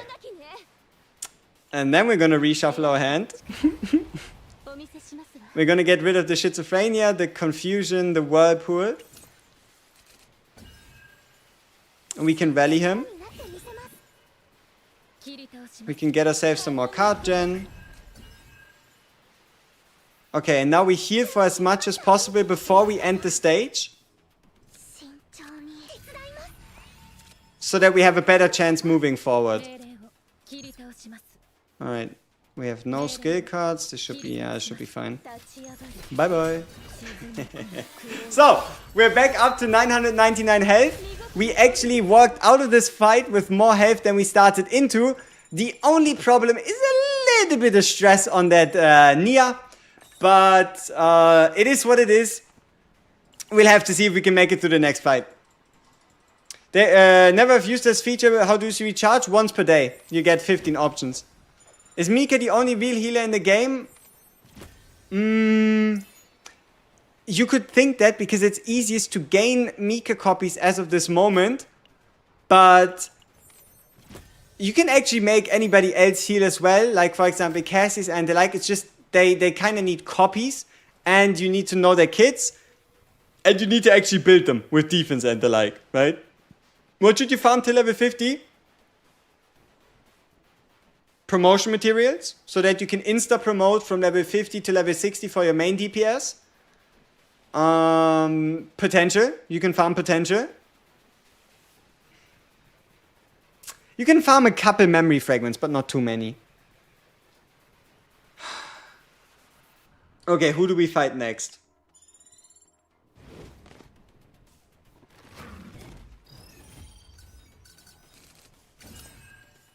It's these fuckers. Okay. Deluge. For the AP. We don't make it out of breakdown. I think we undo the turn. There is a way for us here to do more damage.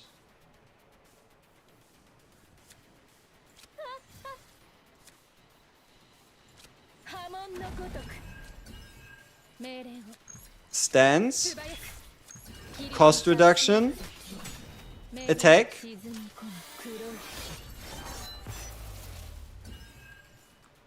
good enough, heal and deluge.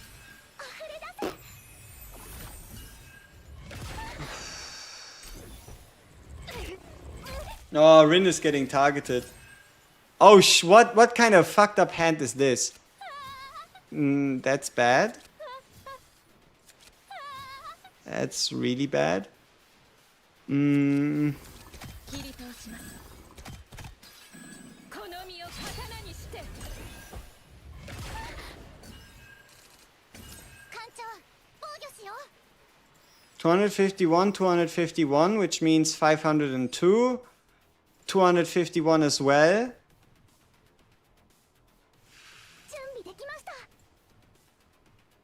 Alright, let's rally. Rally first, figure out the rest later. Okay. We have a drawing slash. We have 4 AP. We at least have her back, which is good. Which means we have a free ult. Alright, upgrade card.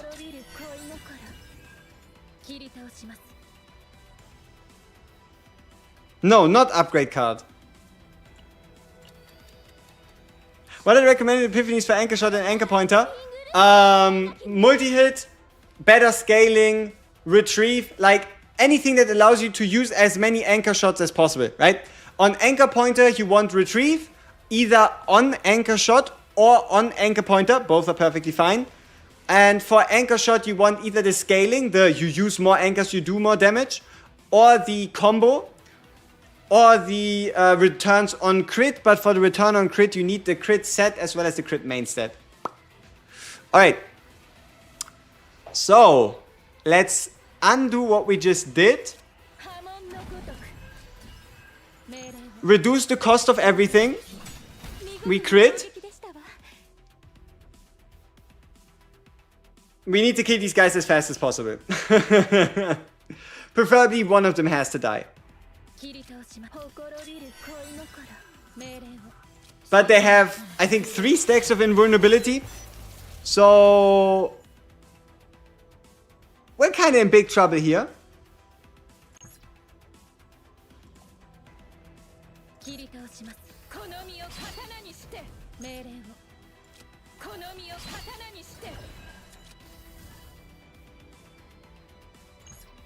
But we can kill one of them with the ult. That's good. And we could even heal ourselves here.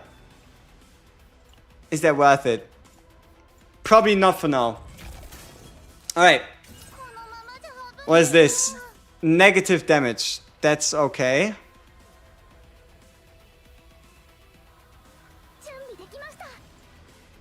Alright, Blessing of the Waves, heal, heal, attack, attack. It's probably the best thing we can currently do.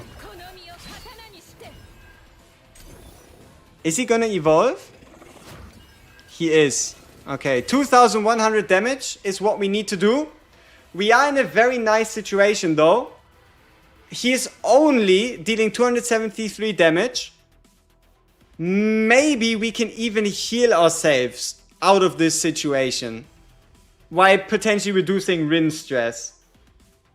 So how do we get the most out of this guy possible? This is 1 AP. This is just damage. This is just damage. This would be more damage for nothing. Whirlpool would give us 1 more AP. Do we need that much AP actually? I don't think so. We should get rid of Schizophrenia. That's kind of a given. He does have 5 stacks of hunger, so if we hit him 5 times, he becomes weaker. Alright, basic attack card, Whirlpool, Source of Water, attack, Sheath Sword, get rid of the exhaust and see what happens. It's good. Alright. 2 morale, he hits us for 428. Can you please explain the difference between Glee, Blue, and Gold rarity on planets? What's the benefit of picking a gold one? If you pick a higher difficulty planet, the save data is higher. That's it, right? You only really want to pick a gold planet if you're looking for high tier save data. If you want to progress, if you want to farm gear, play blue or green planets. The difference between the rarities is 1 debuff, 2 debuffs, 3 debuffs, right? So green, blue, gold, 1, 2, 3. And yeah, the rest is kind of like accumulation rate for the orbs, but that's like side issue. Okay, how do we heal as much as possible without taking as much damage as necessary? Oh, and also, for those of you that paid attention, have you noticed how much ego bar we've actually built by not finishing the fight early? It's very good. We like to see that. Alright, so let's see. Yeah, Drawing Slash is an easy kill. That means we kind of want to heal ourselves here. Now, how do we do that? Obviously, Blessing of the Waves. Material normal regeneration. Yeah, we just probably end the guy here. Maybe we should have picked the healing snack time, because we cannot go to camps. Which is unfortunate. Alright, people. We're going to make a poll. Top or bottom? The only thing we want to do is avoid any super unnecessarily hard fight. So we don't want to find the Dogmaster. I could beat him, but it's like at this point with this health, with these debuffs, it's like 50-50, right? At this point, it's like 50-50. So yeah, we don't want a heavy fight. We want a chill fight going into the shop and then into the final boss. I'm gonna wait until like 100 votes. I'll get myself something to drink.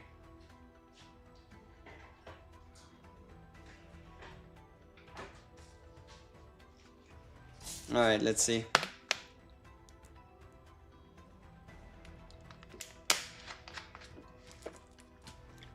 Okay.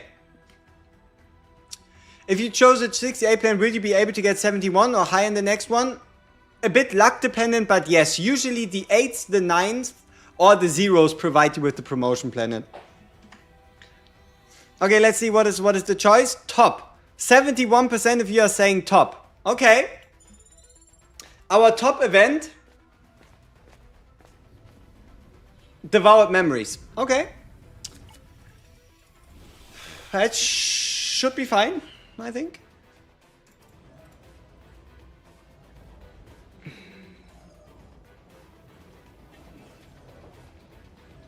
Ooh, we could heal our health by 20%. Do we need a Nihilium Epiphany? And if yes, which cards are still open?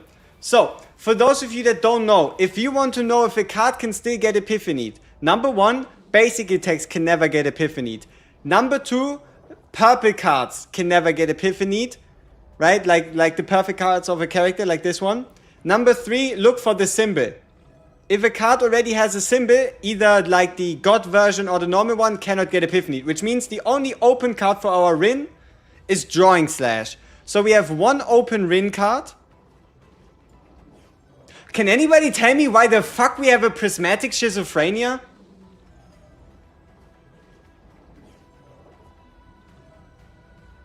Like, are we like, ooh, we are that delusional. We're like delusional premium. We have a rainbow shiny schizophrenia. Premium delusion. Yep. Also, why do we have 5? That is almost as many cards as we have in our Rin deck combined. That is crazy. But yeah, on another note, we have a open Blessing of the Waves, a open Source of Water, a open okay, yeah, it's okay. Let's see how many cards are truly open. 1 Drawing Slash, 1 Source of Water, and 1 Blessing of the Waves. Those are the only cards that could get an epiphany. I mean, if you have 5, why don't you go for 6?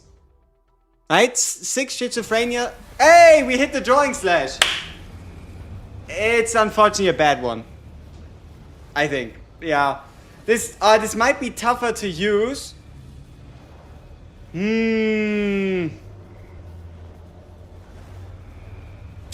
Like, usually I would not be picking the Drawing Slash here.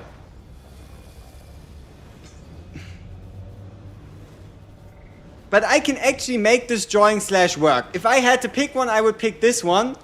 But we have a very specific build with which we can actually make this work. So we're going to go with the middle one. We're actually going to go with the middle one. Oh, and also, don't overestimate the third one. If you do the math on it, you need around 7 cards in hand. Otherwise, the Drawing Slash does less damage than just a flat upgrade. Okay, think.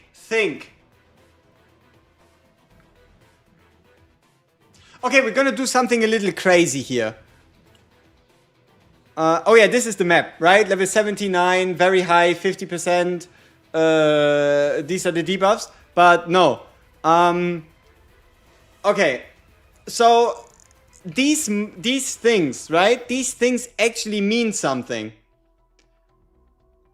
You can tell, like for example, I don't think you can face the Houndmaster if you go here. I do believe the Houndmaster symbol should be this fucking thing, right? There is, like, for some monster card, like for some end bosses you can tell to a degree. Yeah, exactly. Bottom would be Dog Guy, I think. So we go for the top one. But what would be the top one? It's pattern recognition, I guess. How strong is this Houndmaster? In our current run state, he might just end our run. Alright, let's see what we face. It's this fucker. Yeah, okay. So, do you see the visual resemblance? For most units, there's a visual resemblance between them and the run, right? Like, for example, you see how it was like these mouths and this gray? It helps for figuring out elite monsters. And it also helps, sometimes you could be wrong, but for the most part, you can somewhat reliably tell where's what and how is when and why, right? He's slightly troublesome.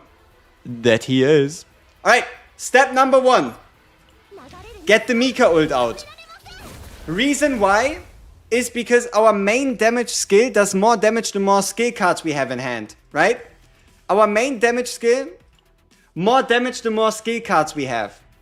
Mika ult, 2 sources of water with retain.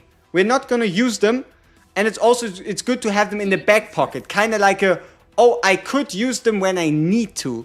So, standard start. Also, what does he have? Upon using an attacker, change action. So currently it's 180 times 3. We just have to see. Honestly, I have no idea which action he's gonna change into, but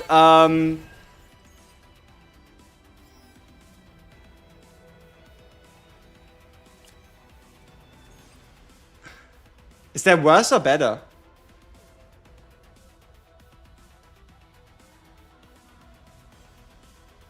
Like, sure, but wasn't the other one vulnerable? Like, we're not gonna die to the hit, right? We're not gonna die, that's fine. But wasn't the other hit 180 times 3 plus vulnerable? I think we're actually getting the better deal here. We're taking 40 more damage. We can go back in time, right? I don't need that many restarts anymore. So let's check out. So yeah, no, it's worse. It's just straight up worse. We're just straight up getting hit harder for no reason. All right, thank you, bro. Appreciate it. Truly was a pleasure talking to you. So, do we keep both schizophrenias or do we use the sources of waters? We probably keep them. Alright, 10 stress. Rin stress is by far the worst thing that could happen to us.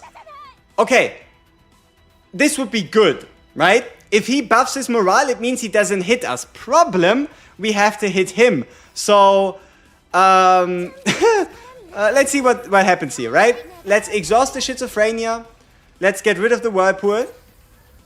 That's fine. Card that we want on our hand right now. Give me a second Dark Mist Secret Art Destruction, right? We can probably end it here, depending on a bit of RNG. Huh? Alright, so we hit. He's gonna attack. 647 damage. Bad, right? Okay, we have him on a 2-turn cooldown. We can already start preparing for killing him. Which means we... Okay, we hit. Please don't crit too much. Okay, nice. Okay, what do we do here? Source of water, Blessing of Waves. Card pull. Alright. We are half health, half delusion, final boss for the difficulty 10, level 79, triple debuff, very high save data, 50% chance, yada, yep, right? Alright, final shop. We cannot heal, we cannot reduce stress, but what we can do is we can refresh the shop. Okay, and we can remove one more card.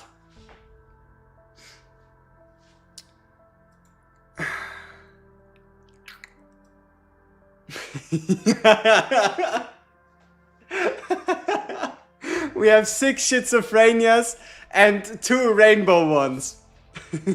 That's fantastic. So, our only problem would be Rin going into stress, right? If Rin goes into stress, we might be in trouble. But you know what? We're actually going to sell the Dark Mist Sword Art first form. Yes. Is it hella risky? Yes. Is it truly worth it? Probably not. Am I going to do it eventually anyway? Yes. Alright. We have 100 more coins. Ooh, a belligerence. I'm 50-50 on belligerence. I really like the card, but I really hate the card. Right? It can be absolutely fantastic. I mean, okay, let's think about the situation here. We do not have any other attack cards. Okay, we do have 2. We have Predator's Blade and we have Whirlpool. Belligerence could be a 2 draw 0 cost. And we have to get it. We have to get it. Just to increase our chances of winning. Alright. Final boss. Let's go. Half health. Half stress. 14,000. Give me a good rotation. Give me a good start rotation. And please don't steal my precious cards, okay? Deal? Okay. So... this one's a no-brainer, right? We open up. Big damage.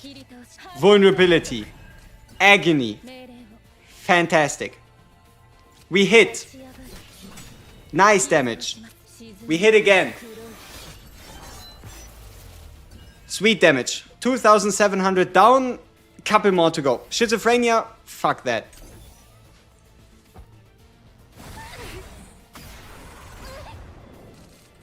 Alright, 70% stress. Triple schizophrenia. At least we're getting it out of the way, right? That's kind of like the thought process here. At least we're like getting it out of the system. Alright, we get the boost, we get the double cards, we just hit, and that's kind of our turn, right? We reduce the cost. We pay 0. We do a little bit of damage. It's whatever. And we get rid of as many of these shit fuckers as possible. Yeah, we end turn. Alright. So far, so good. What about the rest? Okay, we have another schizophrenia. We can get a card of our dreams by selling schizophrenia and getting rid of material. No, I think we're gonna get rid of resonating darkness, actually. Ooh, maybe not. No, we're probably gonna get rid of material regeneration. Okay, we have a double pull. Our hand currently has no attack cards, so belligerence would be a 2 draw 0 cost. Duh. Alright.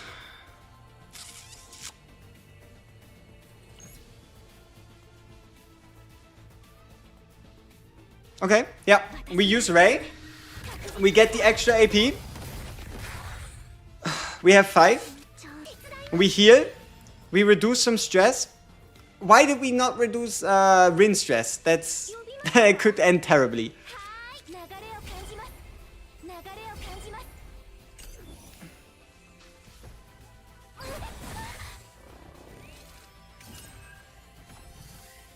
Alright. We're going to get our cards back. Another schizophrenia. Ew.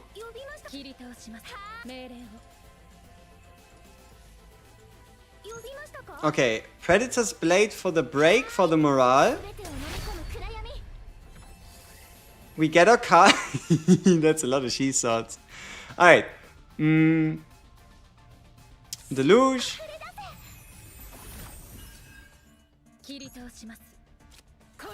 Drawing slash.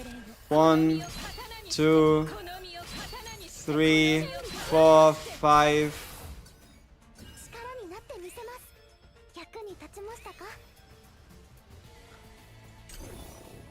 No, she's gonna go into stress, isn't she? Fuck! Oh shit! Oh no! We need a miracle.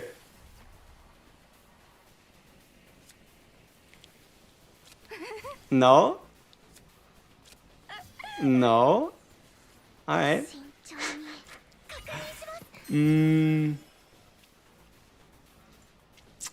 Tis what it is. Let's see if we're truly done for. Alright.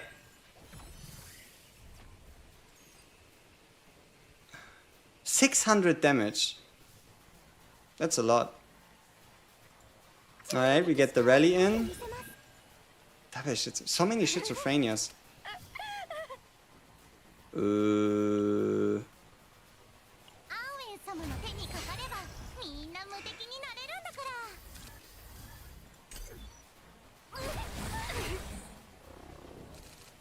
Okay. 400 damage.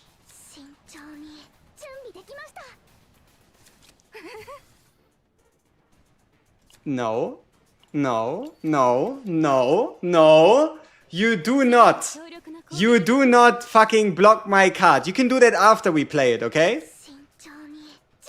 277, 120, 400.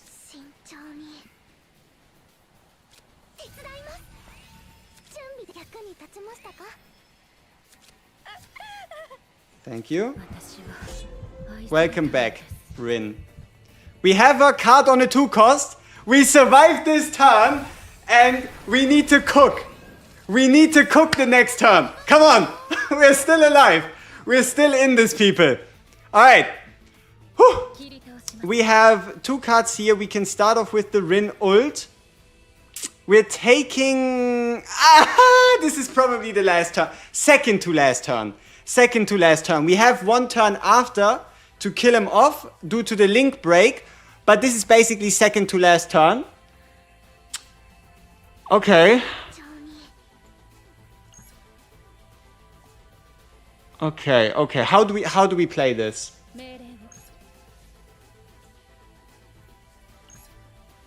This would give us vulnerable.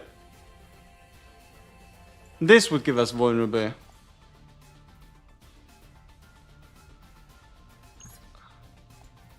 Okay, drawing slash first.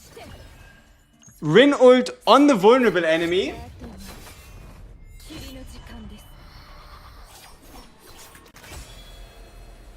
Nice. Dark Mist Blade Out. Nice. Run it back.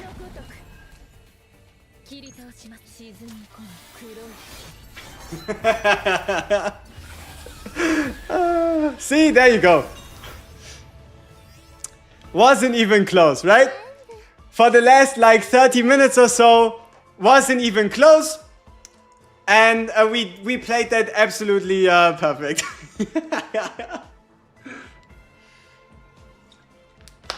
I would have liked to get a different Godly Epiphany. I would have liked to get a different copy. Especially here at the end. But honestly, let's take the drawing slash and let's see what stays. Ooh. It's the discard armor. I love the discard armor, honestly. Ooh, one healer, double void, double bullet set. I mean, honestly, we have the AP to spare, so let's just pick him up. But yeah, important note here. While you do get a bunch of resources, equivalent to playing the simulation, you don't get like a whole chunk of everything, right? Like, for example, if I wanted to farm units specifically, it's still better to play the unit dungeon, right? But still, this is what you should be doing, right? Triple legendaries. That was a fucking run and a half. Like, I swear we nearly wouldn't have struggled as much if we were able to rest in safe zones. Like, if we were able to rest in safe zones, oh my. So, what actually saved, right? How much of a run did we actually keep? Because we did a fuck ton of modifications to our Rin deck.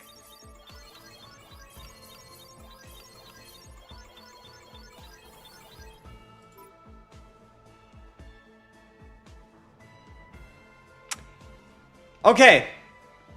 So, we lost one copy of Drawing Slash. And instead, we got the protection skill back in. That is the changes.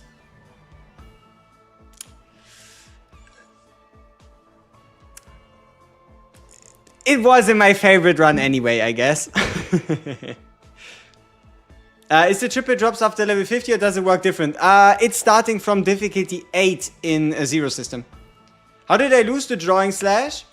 At this point, ask the fucking devs. We played it on legendary difficulty, very high save data, 50% mode, 3 debuffs, level 79 map. Yeah, I don't know. I guess bad luck. Yeah, maybe belligerence, right? Maybe Belligerence was the extra nail in the coffin. But it's still good save data. I think we can like give it like number 3. It's still not my dream run for Rin though. Yeah, this is the team I've been playing religiously almost. Okay, we could play... Yeah, I mean, this is like... It shouldn't be any problem at all whatsoever, really. So, let's chill. Alright, let's get some of these last upgrades in. Ta-da. Achievement! Yay! City of Mist difficulty 10! Woo! What a run. Alright.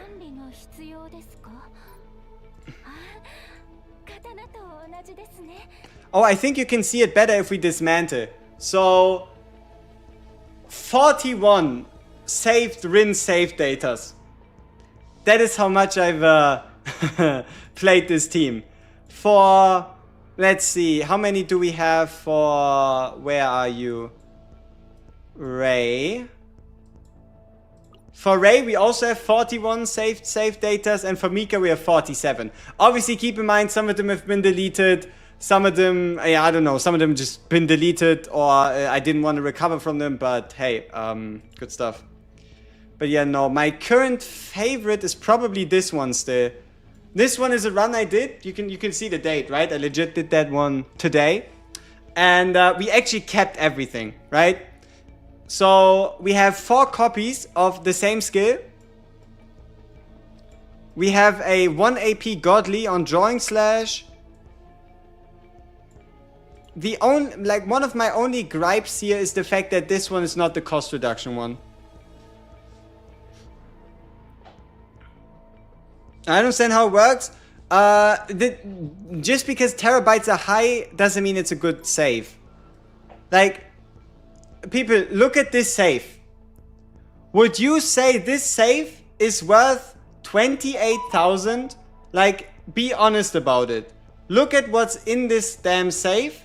And then tell me how this is 28,000, right? We have a triple copy of an Epiphany. We have a duplicated card. We have cut off 2 basic cards. How's this 28,000, right? How's Veronica compared to Ray in that comp? I don't like it as much. 2 missing equipments, and that would be 28. You think that's the difference? Like, truly, the difference between these 2 save datas really ain't that big, right? Oh yeah, but also, if some of you are curious why some text is purple and why some text is white, white means you got the save data in a non-nightmare run. Purple means it's a nightmare run, right? What partner am I running on Mika? Arwen. I'm running Arwen on Mika. No, I think, yeah, Arwen on Mika and Nyx on Ray. That's what we're running. Oh, booby lady. You did pure nightmare runs only? Nice. Gear not that much? Yeah, maybe. Yeah, like the terabyte points are not a measure of what's a good build. Like this build right here, the only thing you need to know is this can currently beat anything in the game that I've tried, right? Be it difficulty 10 for Gear Dungeon, be it the fucking Hyperspace Basin, this thing, 28,000 terabytes can beat anything that's currently available. Huh? So, tis what it is, you know? What's a good comp for Veronica? Pairing her up with Kalib and Mika just makes your run very safe. If not, you want to pair her up with like Mika, Mei-Lin Mika, right? Kinda. What are we gonna play now? That's a good question, right? What are we gonna play now? See, I was kind of thinking we do have a free-to-play account and it just hit level 40. And I was debating maybe like turning into a bit of a serious, like kind of a Or maybe like a recap video or something, like oh, you just hit level 40, what am I gonna do from there, right? With like the extra experience that I now have or whatever the fuck, I don't know. But yeah, we have an account that just barely hit level 40. So yeah, I'll have to see if I want to do something with that. Can we try Olea now? I don't want to run Olea in Chaos runs. She's just harder to use. And I mean, I do have it, I guess. I'm not even sure. I would probably want to run her as full DPS, but I don't think I have the gear. For the YouTube video, yeah. Alright, we have some gear to check out that we just got as a reward for the run.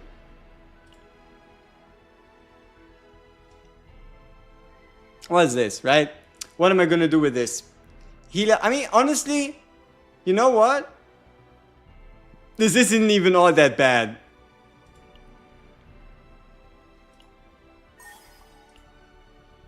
It just needs to roll high in crit chance.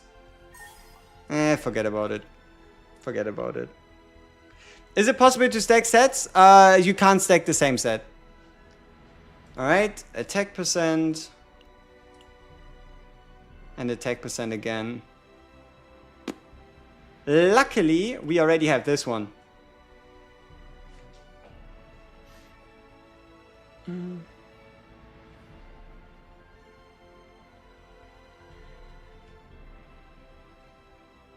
You feel like you're coping by upgrading and using Olea because you pulled a dupe? You should only use her when you want to.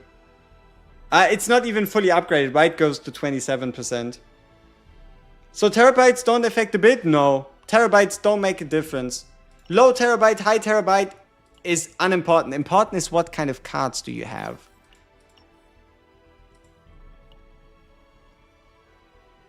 What Void character, in my opinion, has the highest DPS per turn count?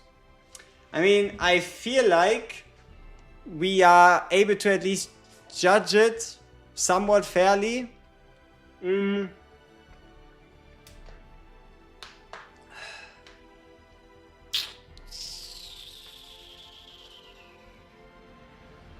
It depends. Straight off the bat, probably Renoa. Up to like 2 or 3 turns, Rin, and anything past 3 turns, maybe Kayron with scaling? Do the 2 dupes change how I play? Not really. We have higher multiplier on the hits, and we get 1 card that we can use at the end of every turn that does a bit of damage. So, not necessarily, no. You have a Luke deck that has 4 Epiphany, 3 Rapid Fires, and it only has 20k terabyte. Hey, that is sick. Like, Rapid Fires on Luke are pretty damn amazing.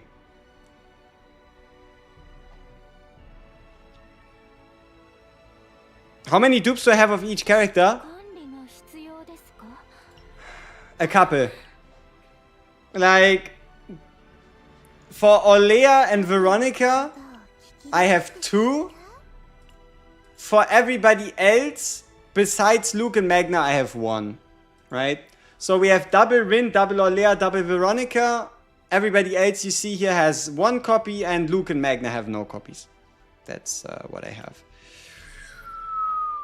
Who do you think the best hyper carry is to pair with Magna Mika for Chaos? Coming up on my selector, and I really like to play Magna.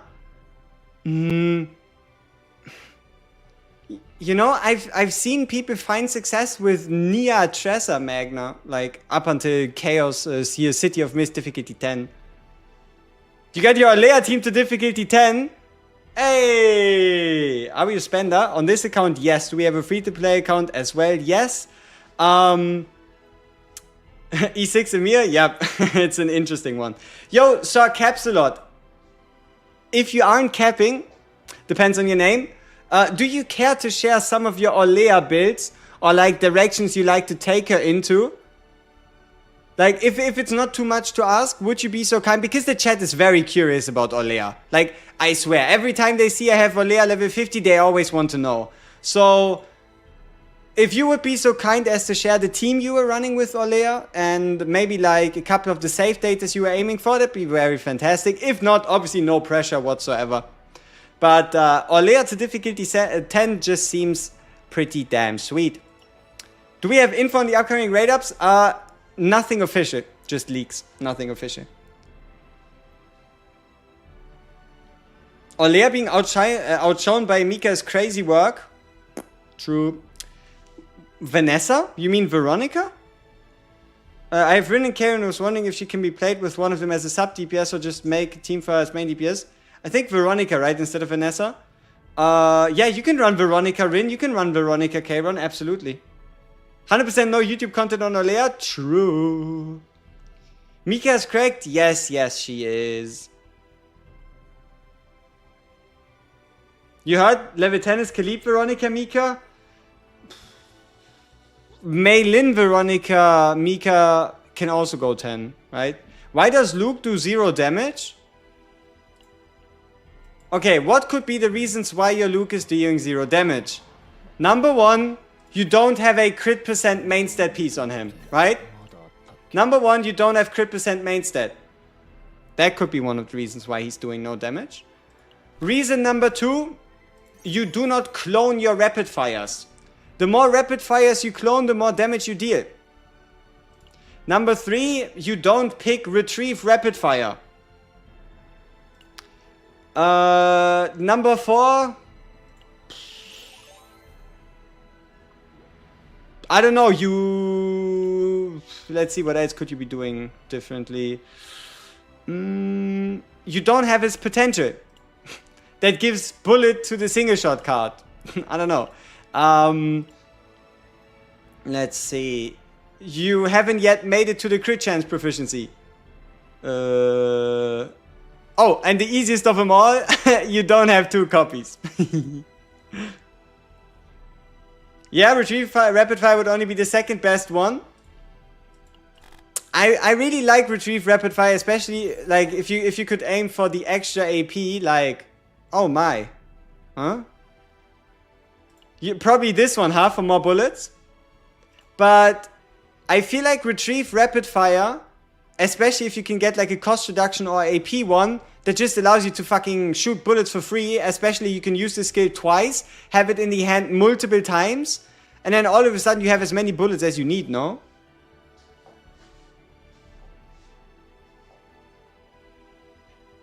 Like, so long as you get a good godly epiphany, obviously retrieve goes away, but it means you can use it twice every time you get it, right? You play it once, it comes back, you play it again.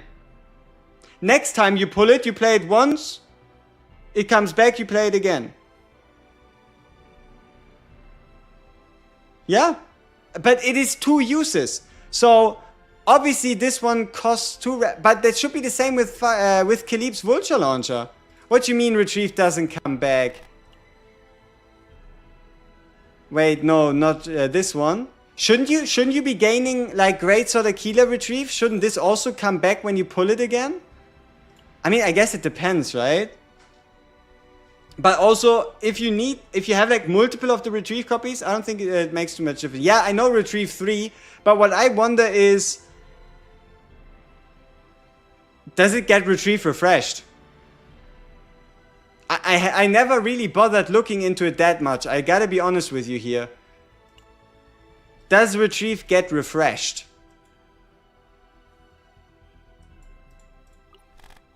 Yeah, it should, no? When you draw it after the retrieve, it isn't there. No. I have it in one of my decks and tried to use it in hype. No. Huh. I guess it depends on the duration of the fight, huh? I guess it depends on the duration of the fight.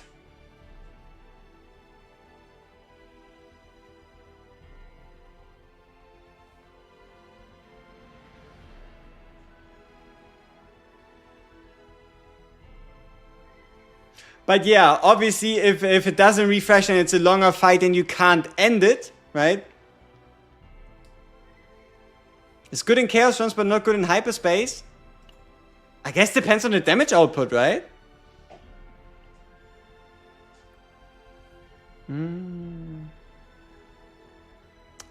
Yo, WGS is like gameplay. No, obviously this is not gameplay. This is us discussing builds, because there were some questions on how Luke was dealing 0 damage for them. But honestly, if you just want to boost Luke damage, get his partner. If you win a fight in first time through deck, it could be good, but otherwise it basically is worse than just extra stats. I mean, I do still think it's better than losing, like, I still think it's better than this, because it's just one shot, one hit. Should be better than this, because this doesn't create bullets. And it should be better than this, because it only draws you, but it's not even Luke-specific cards. It's just draw. So it should still be the second best option, no matter what, right?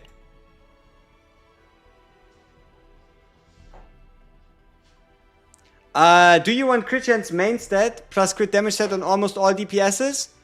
Besides Tresser, yes. 100%. Shouldn't be the 3 hit be better? The fight duration, right?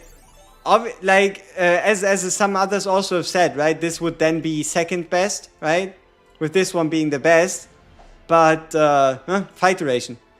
If you can get like a good epiphany, like a good godly epiphany on the leftmost one, and you can end it in like especially if you have multiple copies of that rapid fire, you should be fine.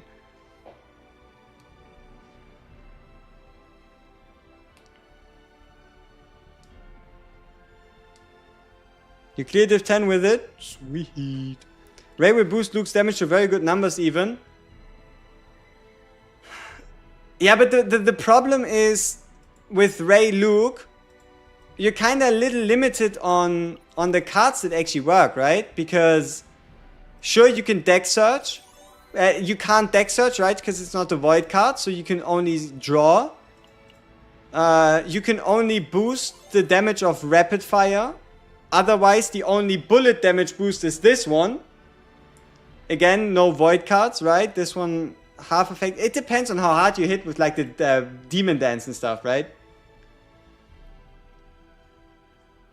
Also mention that bosses that stack reduced damage every time they hit will quite literally reduce some bullet damage to 0. Ouch, that's tough. God forbid we play Luke negative 10% suboptimal. Yeah, that's criminal. Is the line of justice bad on Hugo? I am 99% confident the answer to that should be yes. I don't think he has a single 2-cost card in his entire deck. So this set is 100% useless. Yeah. Yeah. Is it worth bringing Luke and Luke's brother?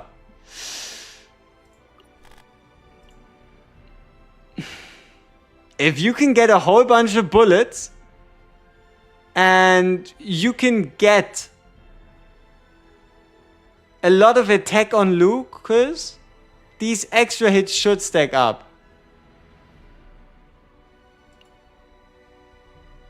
Like, I'm obviously talking dream scenario here, but my dream would be E2 Luke, so that you can, every time you create, you use 3, you get 2 more, so you get 5 bullets, right? And then obviously the partner, that every time you create 5 bullets, or you use 5 bullets, you get a 6th one. So that basically turns 3 bullets into 6, which would make it 3 extra hits from Lucas, right? It's just, it's something for the future, right? Not super great together. E2 Luke plus partner.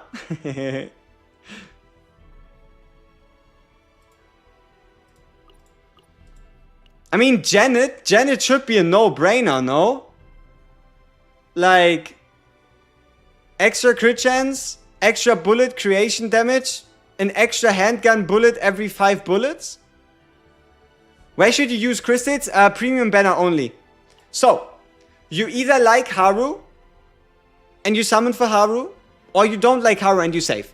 You like Haru so much that you want to boost her, then you summon for the partner. Otherwise, you save. Do not use crystals on the standard banner. Don't do it.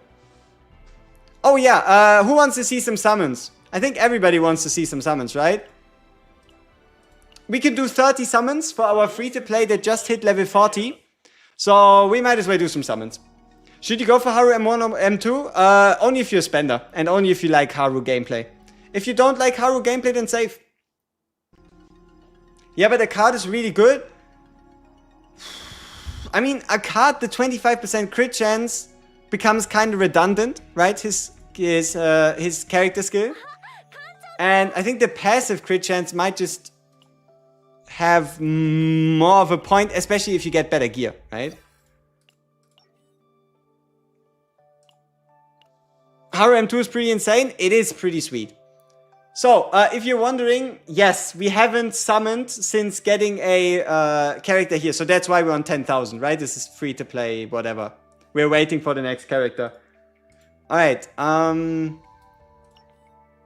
yeah, but we just slowly, right? I still have story to play, I still have other things to play. We're technically like level 43, 44 on this account. But, yeah, for now we're just chilling. So let's do some summons. Who likes, everybody likes summons, right? So, we are guaranteed a 5-star. Yeah, let's see if we hit it right here. Fake out?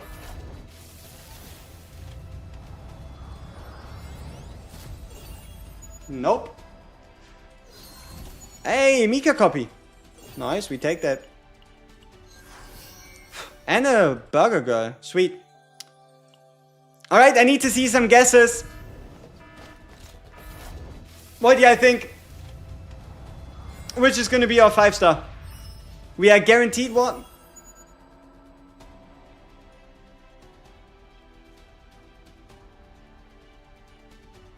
Did you guys see this?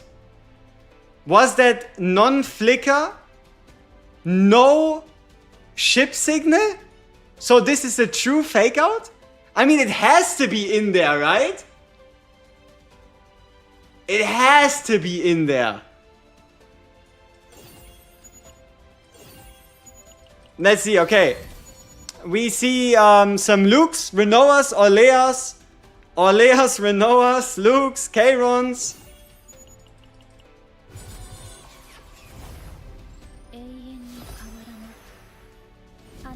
That's our second Rin. A second Rin has hit the towers. Alright. Sure. Yeah, I don't want to know how many summons it took me to get 2 Rins on my main account. Alright? You don't want to know. You don't want to know how many summons it took me to get Rin twice on my main account, alright?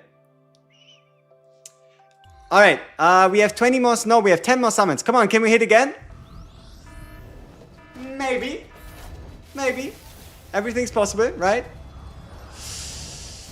Maybe not.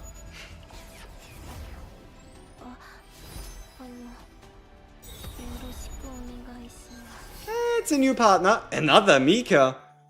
I could have sworn we weren't on the radar banner. That's crazy. Alright, so we've pulled 6 5-stars in obviously the beginner summons, right? The 50 beginner summons, and let's see, how many standard summons have we done? Let's see, rescue records, blah, blah, blah, blah, blah, blah, blah, blah, blah. Any second now we'll be through. Huh. Oh, I mean, it says it right here, right? 190, right? 191, and premium banner we've done 30. So 220 summons, 6 5-stars. Though keep in mind we got 3 5-stars on our reroll, so that's pretty good. What about monthly pulls? I think we bought them for the most part. Yeah, we basically bought them all.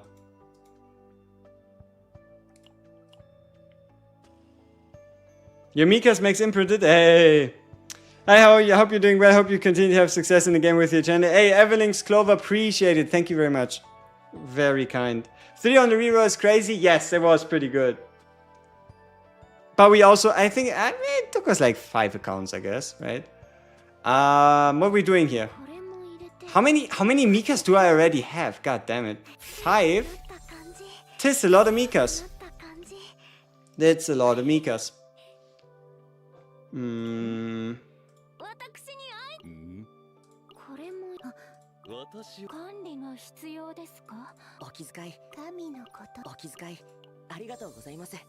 Hey, it's Owen. He's still in the game, people. He still exists, trust me. I know it from a credible source called my account. 5 barrels. Damn. Or I guess 6. That I swear, 4-star rate up goes hard in this game, huh? Like, for those of you that have done any summons on the premium banner for Haru, right? The holy shit, like, you cannot escape these rate up 4-stars. Is it in other games so high to get the 4-star as well? Like, I cannot remember having ever seen such a high chance on banner 4-stars. Like, I swear, obviously it's 50-50, but it's basically impossible not to get them.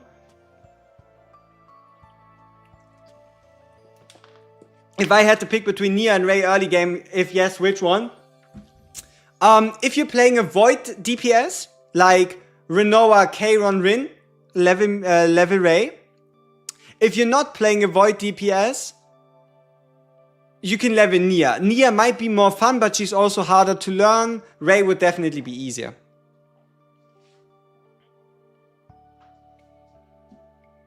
What Battle Pass partner did we go with? Nyx. Bone Ring of Wildfire is good on who? I have no idea what the Bone Ring of Wildfire does. I don't yet have all those in my head. You say that, but you did 40 pulls for 0 Mikas here, but for how many barrels? How many barrels did you get? Probably like 100? 120?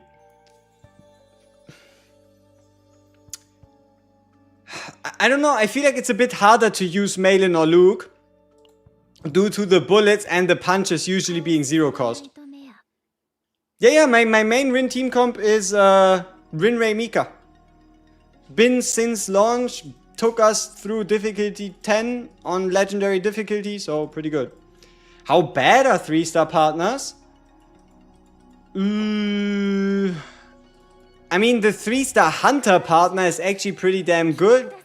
But in general, the 3-star partners are just a stepping stone until you get the 4-star versions, right? That's just, for the most part, that's the way it goes. Right, you can see here, owned 1, recruit complete. So, yeah, we picked Nyx.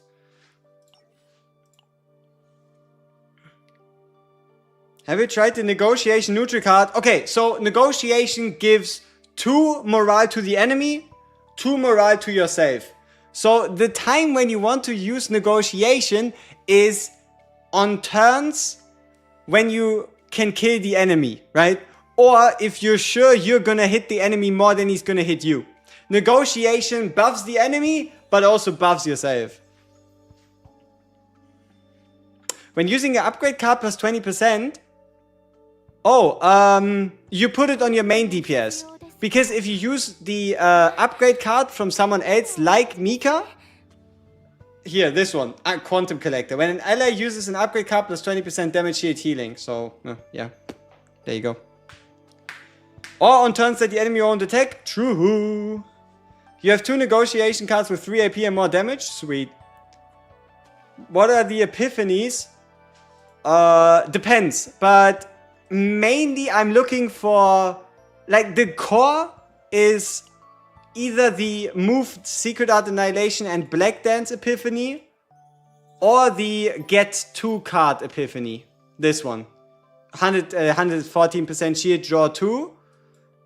If you have to pick something else, it would be this one. The at the start of the turn, pick an additional one. So that's like the core of Rin gameplay. And then the main upgrades, let's check out the others real quick.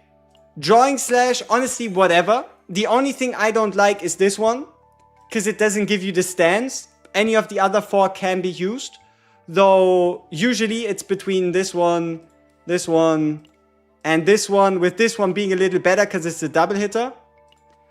For Annihilation, either the 4-hitter or the crit damage. Like the crit damage only if you have a high crit chance. Yeah, anything above 35%, otherwise throw it. And this one is really, really nice. But you need a lot of draw power on Rin to make this work. Is it worth buying Kayron's weapon with 300 currency? If you are a Kayron main, if you enjoy Kayron gameplay, then trust me, Briar is going to open up new possibilities. Look at this. When you generate a card, 10% attack damage, up to 30%. Boom. You play one black hole thing, 30%. Here, the Abyss creation, right? You create 3 futilities, boom, 30%.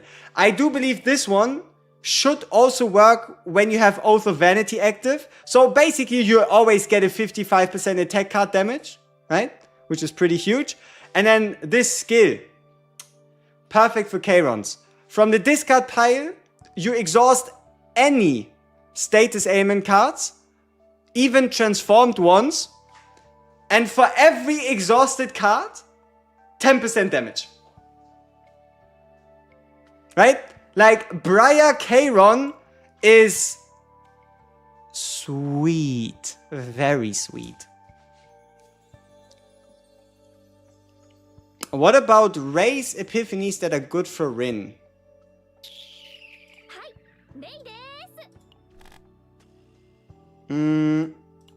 Alright.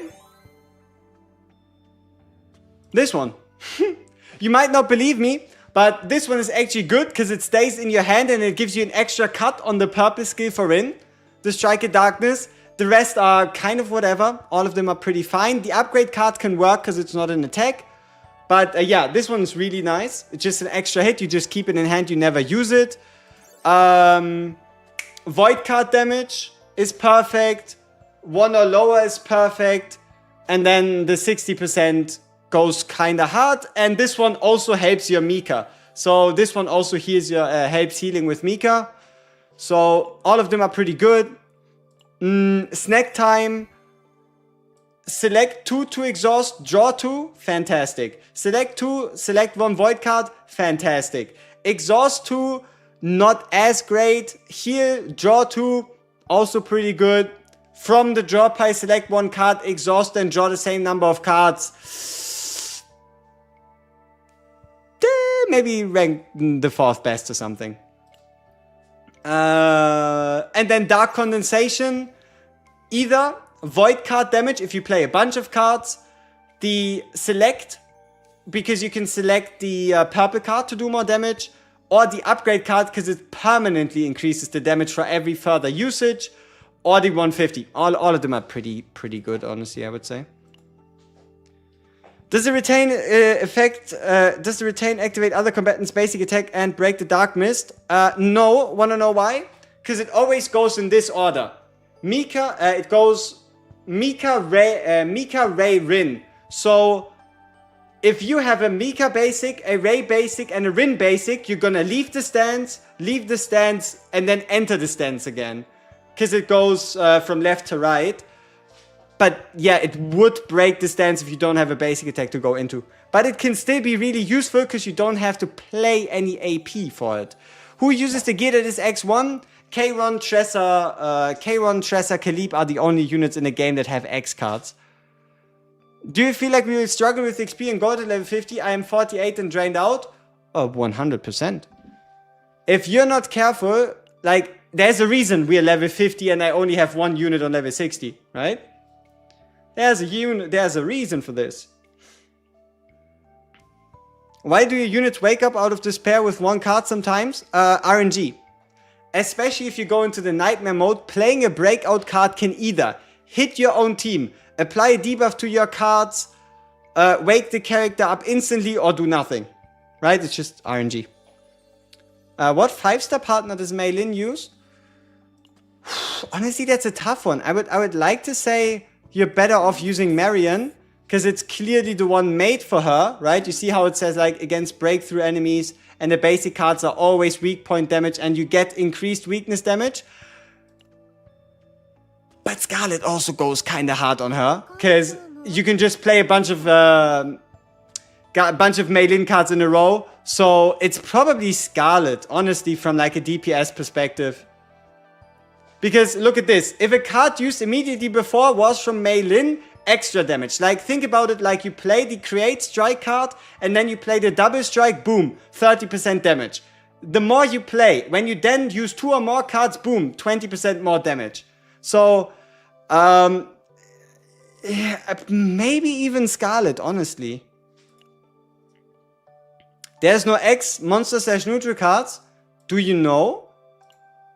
I mean, I haven't yet seen anybody show me a monster card with X. But I also at least not yet have seen every single monster card in the game. Though I know what the automated cavalry does. I think I know what beam shooter does. I mean, okay, you can see if the cost is there. My bad.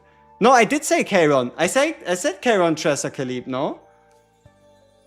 Doesn't matter where you place your character's example. If you have Rin in the front, she takes more stress. Backline less likely to take stress? No, random. How do you feel about the mind break feature? Is it balanced?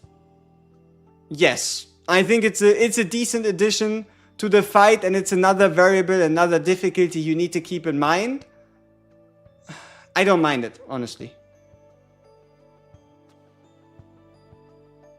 Team potentials. Rin, we have the maxed out potential, because she's level 60. Mika, we have barely any potential. No real investment whatsoever. No upgrades here, no upgrades here, no upgrades here, no upgrades here. Same with Ray. Barely any investment. Same with memory fragments. Blue set, no really high stats. This set doesn't even work outside of Ray, right? Like, my Ray could be that much better. Same with my Mika. Blue gear, barely upgraded, has a fucking attack percent necklace, order damage goblet. It could be that much better. Is it worth summoning on a partner banner if you got 5 stars? No. Even if you have 5 stars, you want more standard 5 stars, and then you just buy a partner. Because it's a 1 in 10. Like, obviously, see, unless you don't care, unless you really just want a partner, if you have 5 stars, you at least have a 50-50 to get someone. But I would rather just wait and just dedicated pick. Is it possible to clear difficulty 10 at level 40? 100%. Has been done 2, 3, 4, 5, 6, 7, 8, 9, 10. It's been done a lot. It is absolutely possible, yes. You don't need level 60 units to clear difficulty 10. I don't know what I'm doing wrong. I keep dying in a blue pot with a Mei Lin team. I run it with Selena and Mika, but Mika can't keep up. You might have to check her gear again. So that, like, try to push that defense as high as possible, honestly. Also, this is quite important. When Mika takes stress, heal for 200% HP. Can really save you in clutch situations. Yeah, that's kind of that. Oops, can't English. Tough. The Haru Epiphany grants 70% attack, crit damage by number of cards in hand. Does it only look OP, or does the math behind it is the math behind it a huge boost?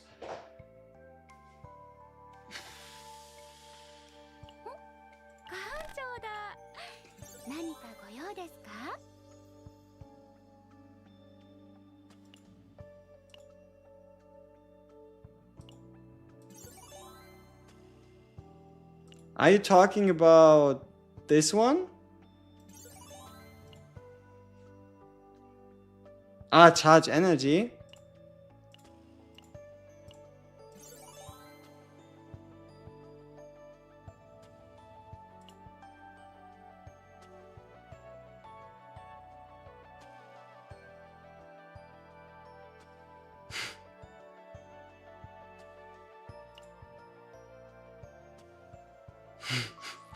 That obviously can't be right, huh? You don't understand how people survive with Ray Nia with Renoa?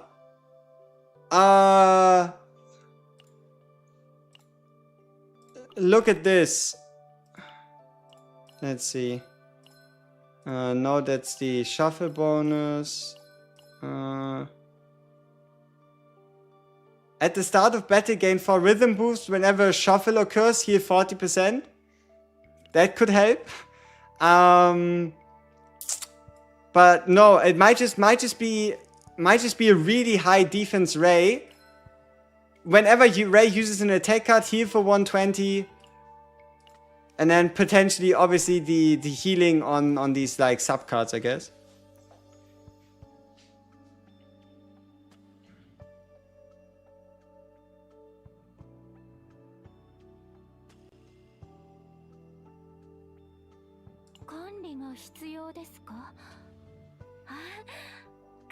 Which memory fragments are needed for Barrel? I got it with 2 upgrade found and 2 charge cards. Attack percent, crit damage. And that's it. Like, if you just want to deal damage, that's the only thing you need to do. Is it a good idea to just do pulse instead of saving up? On the standard banner, 100% yes. On the premium banner, it depends on if you like the character. Like the character, pull. Don't like the character, save. Renoa's best partner, I think it should be Kiara. Right? Like, you should be able to stack your graveyard to 10 relatively quickly to get the increased attack card damage, and whenever you discard a card, which you should do somewhat often, the extra attack damage, and then the big damage hit based on graveyard number.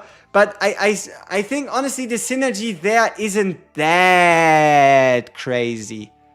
Could be better.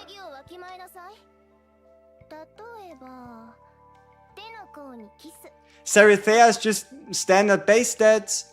And, I mean, Janet, honestly, I have yet to see someone use a Janet on a Renoa to see which kind of bullet you actually create, right? Do I have mail-in? Yes, I have on the free-to-play. Yeah, but what... Motherfucker. What happens? What kind of bullet card does she create? Right? Like, if you use 5 dirge bullets, and what does it even mean, use 5 dirge bullets? Do you have to play them? Right? How does Janet interact with Renoa? Right? That's the real question. Are you using Olea often? No. Man, I swear I should have kept Olea level 1.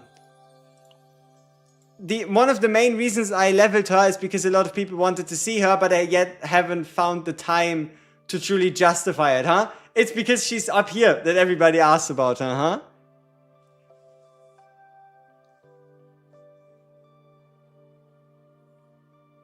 Other than Ray, what unit can work for Rin? Nia, Cassius, Veronica... yeah.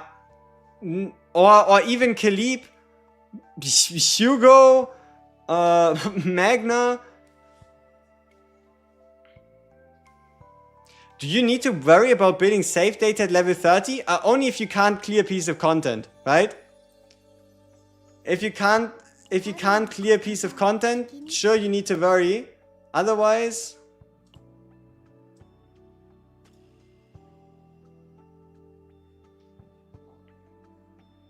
Am I getting any other characters to 60? I wish I could. Let me show... Like, let's say I want to upgrade Mika, because she's the second most used unit. Broke. Mega broke. Huh? So for now, everything is on hold when it comes to building a lot of units. You pulled 3 Asteria partners. Should I combine them or have the second copy for my Rins? Since she's a striker too. You know, you could keep 2 Asterias and upgrade 1 to the second copy. But honestly, the Asteria buff is pretty much Haru only. You're only going to find 1 card, 2 cost on a Rin. You have like 1 or 2 cards on a Maelin. You have like 1, maybe 2 cards on like a Owen. So honestly, you can comfortably fully upgrade her. Half a mil? Yeah, it's half a mil. It costs you 1.2 to upgrade someone to 60. It's 1.2 million units. It's around 600, 700,000 to just level the unit.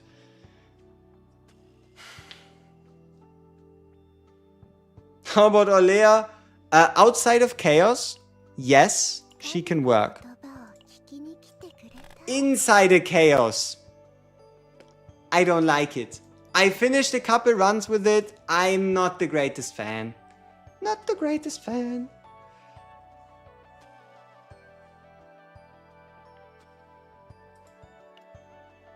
Did everyone also pull Olea? Apparently, huh? My Karen got blessed with his partner and dupes. Please, Gacha Jesus, bless me with the king team or quick show me of your choice cards on him or anything, Kron. I have a guide. Alright? It's on YouTube. It tells you everything about Kron and what you want to go for. And it's going to help you. Is Haru worth getting? Only if you like her. If you're looking for a Justice single target DPS that is pretty easy to use, go for Haru. If you don't want a schoolgirl with the anchor, wait.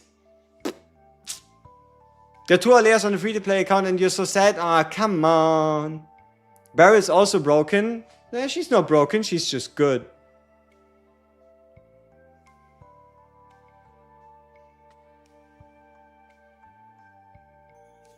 What should you level 60? Hugo or Maelin? What are you using more often? Though, I feel like you might just want to do both. Like, I feel like both Hugo and Maelin, you wouldn't regret it. And I think you have more credits than I do. The only reason why I only have 1 character upgrade is because I'm broke. Hehe. You could probably do... just pick the one that you're using more. And then do the other after. Like, both Maelin and Hugo are fantastic choices. Yeah. Okay, people. I need some ideas here. If you could pick anything that I make a video about right here, right now, like I have 2 choices, right? I either go to sleep or I make a nice video for you. So if there's any topic, yeah, I think you really want covered, I can whip something up quickly after stream. But otherwise, I don't know. It's getting a little late, but no. If you have anything you like need a more extended answer on for tier list for Pridman, I don't know. I kind of want to wait a day or 2. Luke?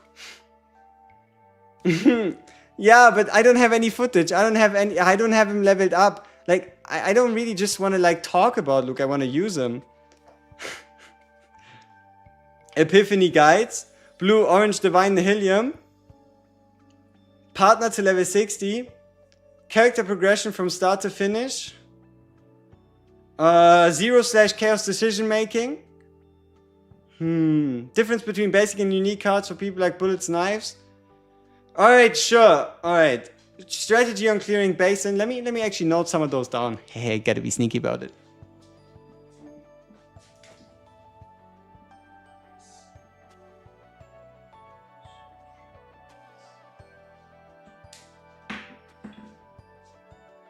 An account review. Luke, 100% crit guide, good gear. Sounds like the stream needs to get longer. That you need to save credits. Is there a resource for how many of each match you get from the simulation from max level? I don't think there's a resource yet. How to spend credit efficiently not to get broke? Hair care routine. Knallkasten.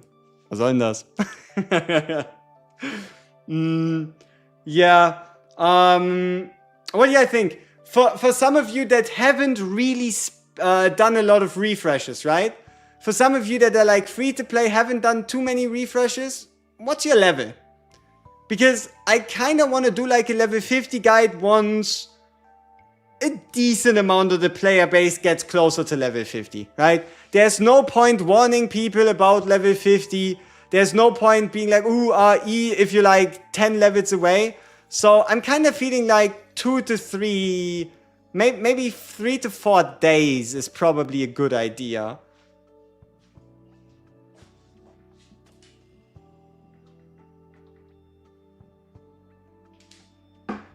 Yeah, I think, yeah, exactly. Everything before level 50, I think it's kind of good for like, in like 3 to 4 days probably. 22 hours of reroll, level 43. Never refreshed, 44. Free to play, level 48, almost 49. 36, but started a bit late. Level 40 guide, I have a level 40 guide. 50 gem refreshes, but that's it. Ooh, sweet. Avoid the Houndmaster. That would be like a 30-second video. Wait, that was German? Nah. We don't speak German around here. Alright. I don't understand. Need to complete a word level 51 to get more difficulty, but max is C level 48. Promotion words, okay? You beat a level 48, 49, 50, and it gives you a map. It gives you a map with level 51. Hey, you refresh for Luke? I tried, I swear, but I only got a win. All my homies hate the Houndmaster. What about techniques on how to defeat each of the bosses? Sure.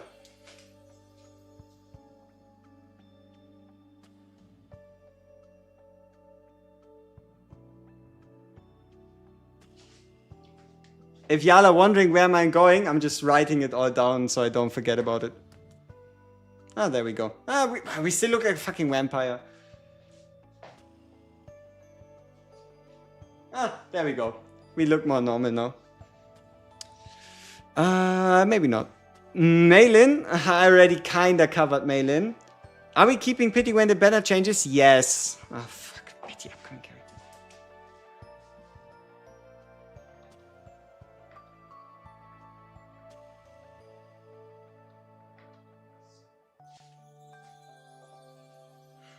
In terms of characters, is there a firm tier list for these? You know what? I'm just gonna pull the whiteboard over.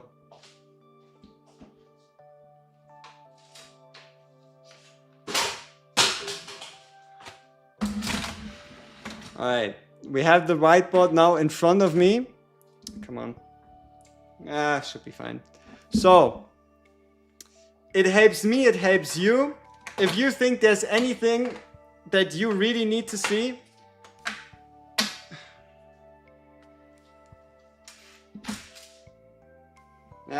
it's getting shown out. So, features and content QRL you would like to see. I feel like it's too early for like QRL and stuff like that, because the game is pretty new still, right? Like I think it's a bit too early, but obviously gear swap system would be fantastic.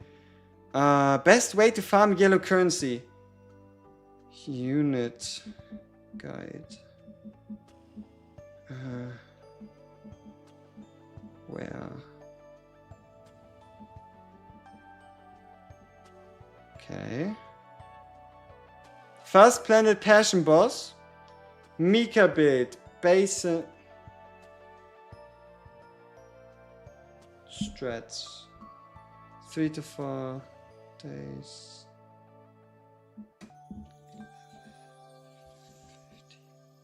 Boss / enemy guides. Ta-da. A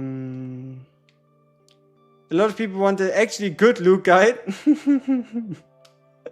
I'm gonna put him on here, alright? I'm gonna note down Luke at least. Oh shit. Sorry. Cut up myself. Olea. Alright, I'll try to make something work. I'm sad day 4 Rin doesn't want to date. Aww, that's tough. Olea guide is the only 5-star support full trash for real. 0. System 10. How to level up potentials efficiently? Ooh, honestly, for potentials, you kinda just want to farm it whenever you don't have anything to do, right? You're close to level 40, farm potentials. You're close to level 50, farm potentials. Yeah, that's kind of how you get them the best. Owen God build. Make a video about how Rin's food tastes. I think I'm gonna die.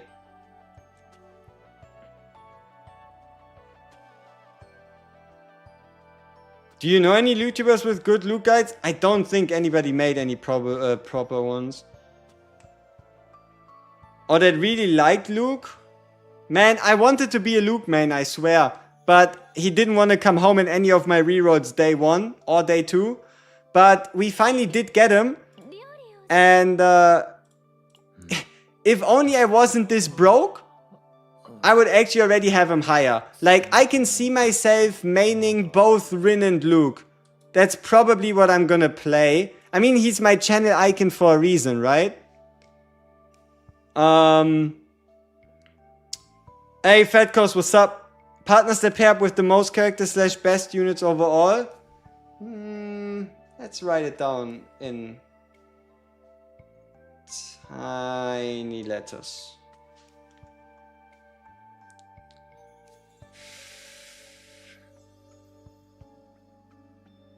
Counter team?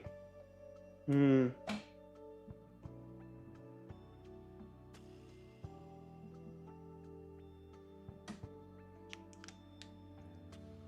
cosplay when? Let's see. When would I do a Rin cosplay? How about never? Speculation on what types of units become what we're lacking in the current roster.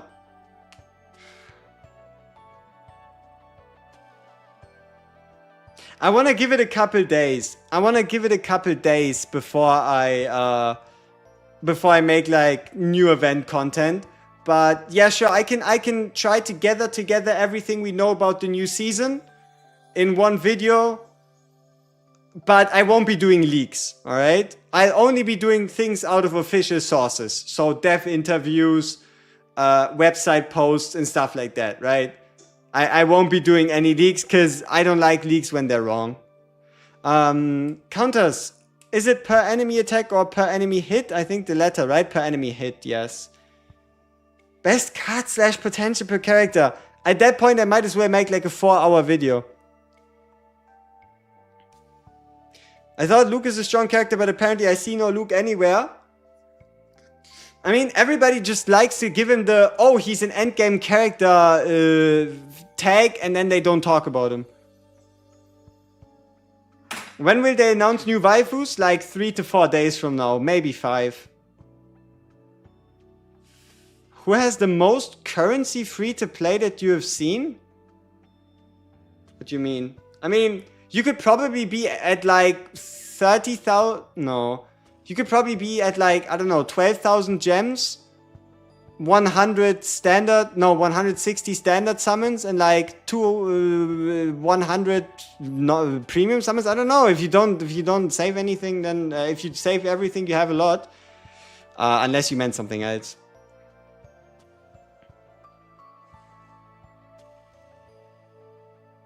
New unit probably gonna be Yuki. Go search for it if you want to know.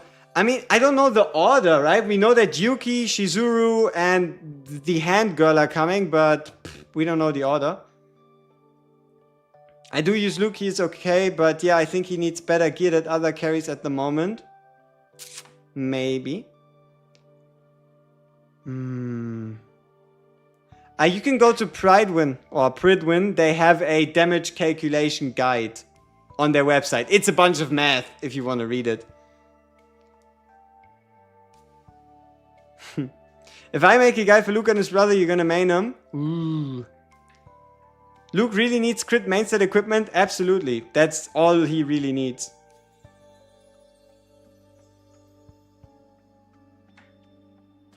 Simplify it? No, I don't want to.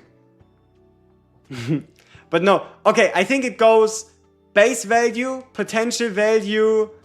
No, I'm not even gonna try. Fuck that. I'm not even gonna try. I read through it, I understood it, but I don't want to explain it. Is the battle pass worth it? Yes, it is. At what crit percentage do you think crit damage 2-piece is better than attack for K1? You always want both, I would say. But, I don't know, 50%? Or like 40? Wait, there are calculators? I don't think it's a calculator, but there is the formula. So just take the formula and turn it into a calculator, I guess. What are the differences between both servers? Absolutely nothing. There's no difference between Global and Asia currently. So no 4-piece dark set? I guess it depends on substats. I mean, Luke damage is just so low compared to, for example, my main Renault. I have a video using Dancer Demon at 8 stacks and it only did 1100.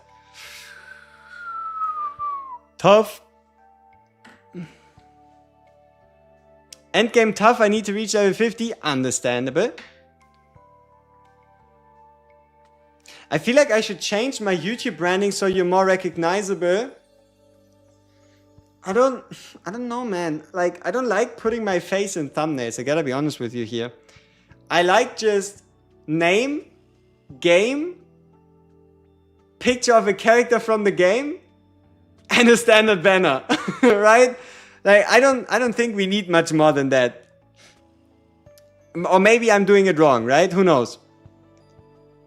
Best Renoa gear if dark set is bad? Attack percent set, crit damage set. Oh, 4-piece 1 cost. 4-piece 1 cost with attack or crit damage. The 4-piece 1 cost 35% crit damage set. That should be the best for Renoa. Because all of her cards are 1 cost.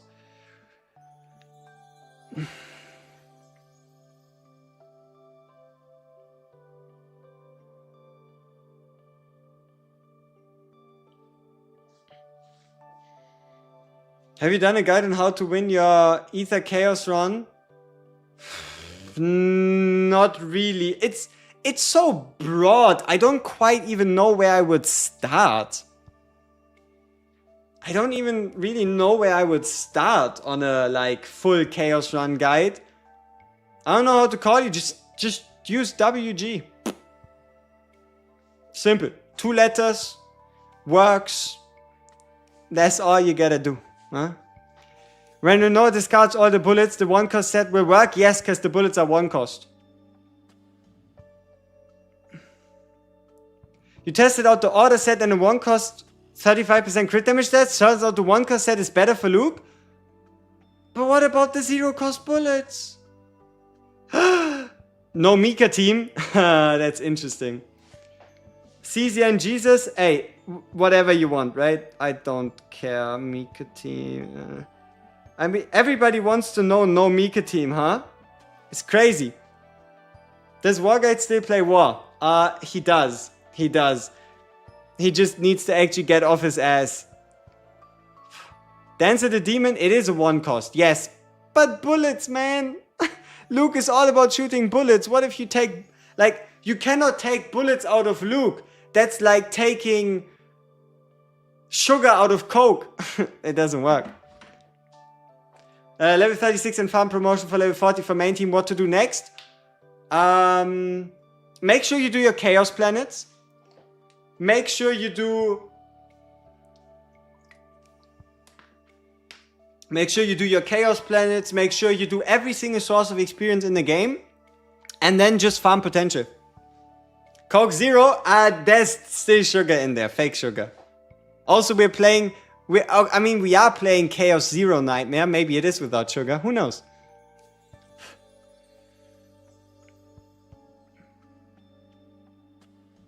Mika is annoying. She has too many bad cards at the start and makes your run take longer in exchange for safety. I mean, if you can do runs without it, sure. Cassius Showcase. True. I mean, my Cassius is at least at a decent level. See, the good part is, for now, level 50 content is still good. Because I swear, I can't afford to make level 60 content. Right? Like, I'm in luck. For now, that level 50 is still considered decent. But yeah,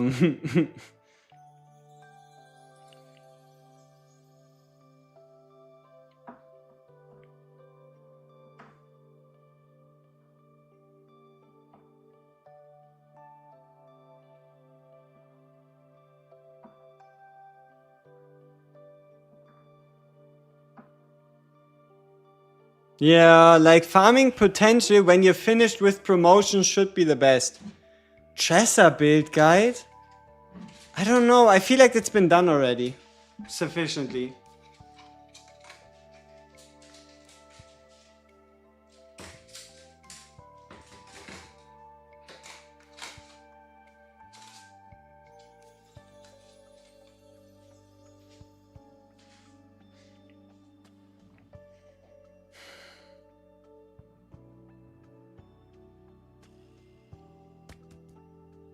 Oh, there we go. Just showcase the units at level 40. If you don't level yet, it's much of a difference. Just gonna be higher damage and save you millions. Renoa guide.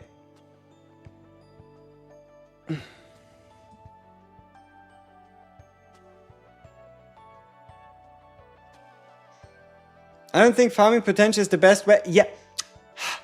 If you can make it... See, my guy was level 34. How is he gonna play Zero System, right?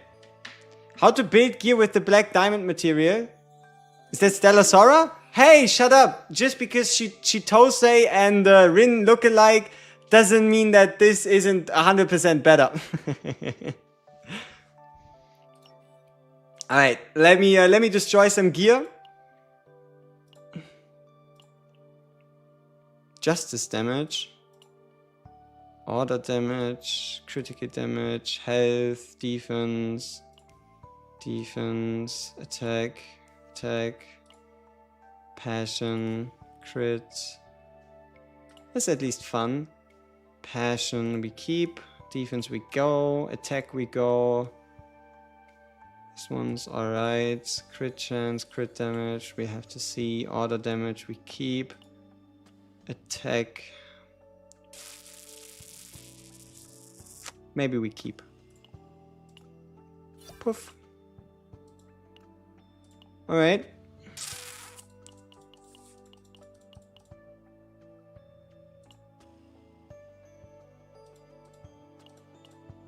Yeah, sure, let's craft some huge, some loot pieces. Hey, Vima, appreciate it. Thank you very much. Alright. Depending on how good the pieces are we get here, maybe I'll decide to play Luke. I don't know. Obviously not quite like that. I already have 2 decent ones on him, I think. Okay, I have 1 good one, okay? two decent ones. Alright, that's all I have. But I still need to build a 4 set, which is gonna take quite a while. But I also don't quite know what other... No, wait, I should be Shit, focus!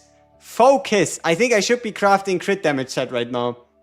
No, I need to craft a tech set! Yeah, fuck no, I need to craft a tech set no matter what.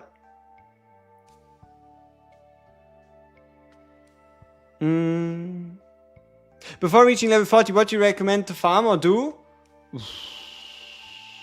Get familiar with your characters, find out who you like, pre-farm the promotion materials, and start getting to work on potentials. Huh? Alright, let's see what we can get here.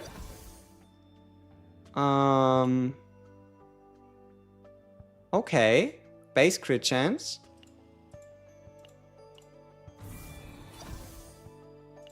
Oh, we're broke. I hate it! I hate being broke! God damn it. Man!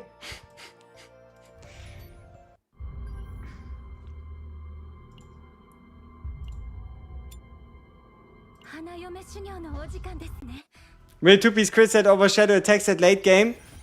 90% of cases you still want to run both.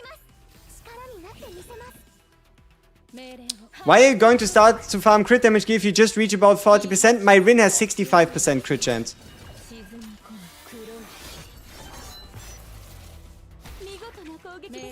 I hope they put events in the future that will give you more currencies. Understandable. I mean, honestly, I leveled too many characters.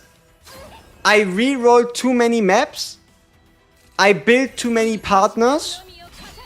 I upgraded too many gear pieces. I made a lot of mistakes with my currency, okay?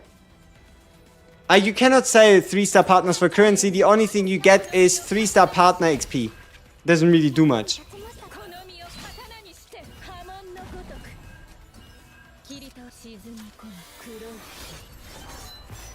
There are credits in the shop for your convenience. Not that many. Like, sure, there's still some weekly packs that might warrant my attention after stream, but for now, we tried most, alright? Tis what it is. Exactly. Tis what it is. Be careful with your units, people. Be careful with your units. Dismantle useless save for credits. There's like 10,000 credits. At that point, might as well just do nothing, right? Alright, we continue. Attack percent main stat. Attack percent with extra damage. Justice damage with crit chance. Justice damage that could use this. Haru, huh?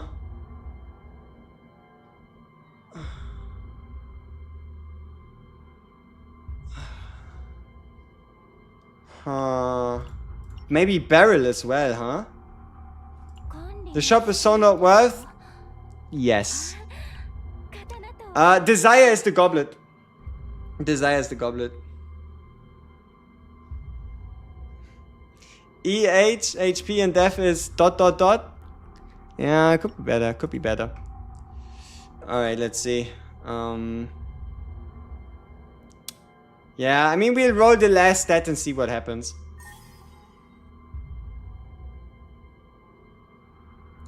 It's pretty good for where we're currently at in the game, right? Have I played Epic 7? Yes, obviously I have. Crit chance? No. We don't roll this one. Give me crit. Give me attack percent or crit damage. Damage over time and extra damage. Huh. Give me attack percent or crit damage. Attack flat. What are the odds of this rolling into anything useful? Probably not that high. So yeah, if you're wondering where all my currency going, where's all my currency going? I'm a bit of a gear roll degenerate.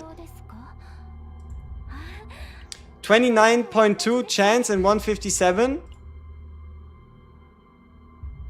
Yeah, we are on 60 with the potential, right? With the potential, we're on like 60, 65 for Rin. Is doing that with is Do It Night Abyss worth playing right now? Sure, you can play it if you like Warframe. Would I recommend it on mobile? Probably not. Will I play the game myself? Not really. I'm happy with Warframe if I ever want to play a game like that.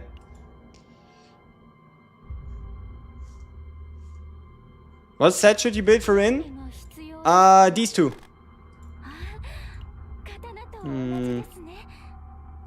Attack set. Crit damage set. Anything else? The third set is... It doesn't really make a difference, honestly.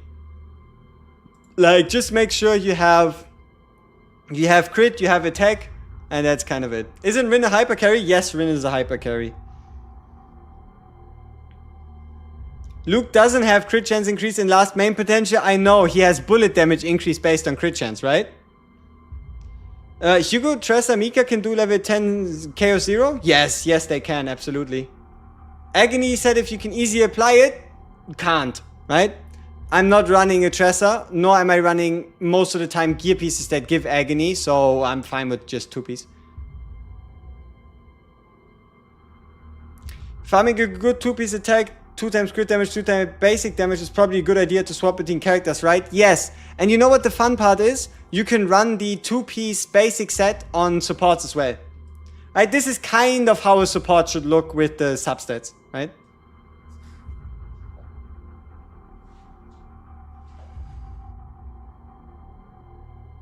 Don't do difficulty 10, not worth. Better run difficulty 9. I mean, as long as you can beat difficulty 10, sure. I make a mistake with Haru. I replicate the anchor shot, but I didn't know the anchor shot stacks are just for the card, like a unique effect. Yeah, that's why you mostly clone the anchor pointer, but it depends on the epiphany, right? If your anchor shot has an epiphany that doesn't scale, then duplicating it could be worth it. But yeah, anchor pointer is kind of what you want to duplicate.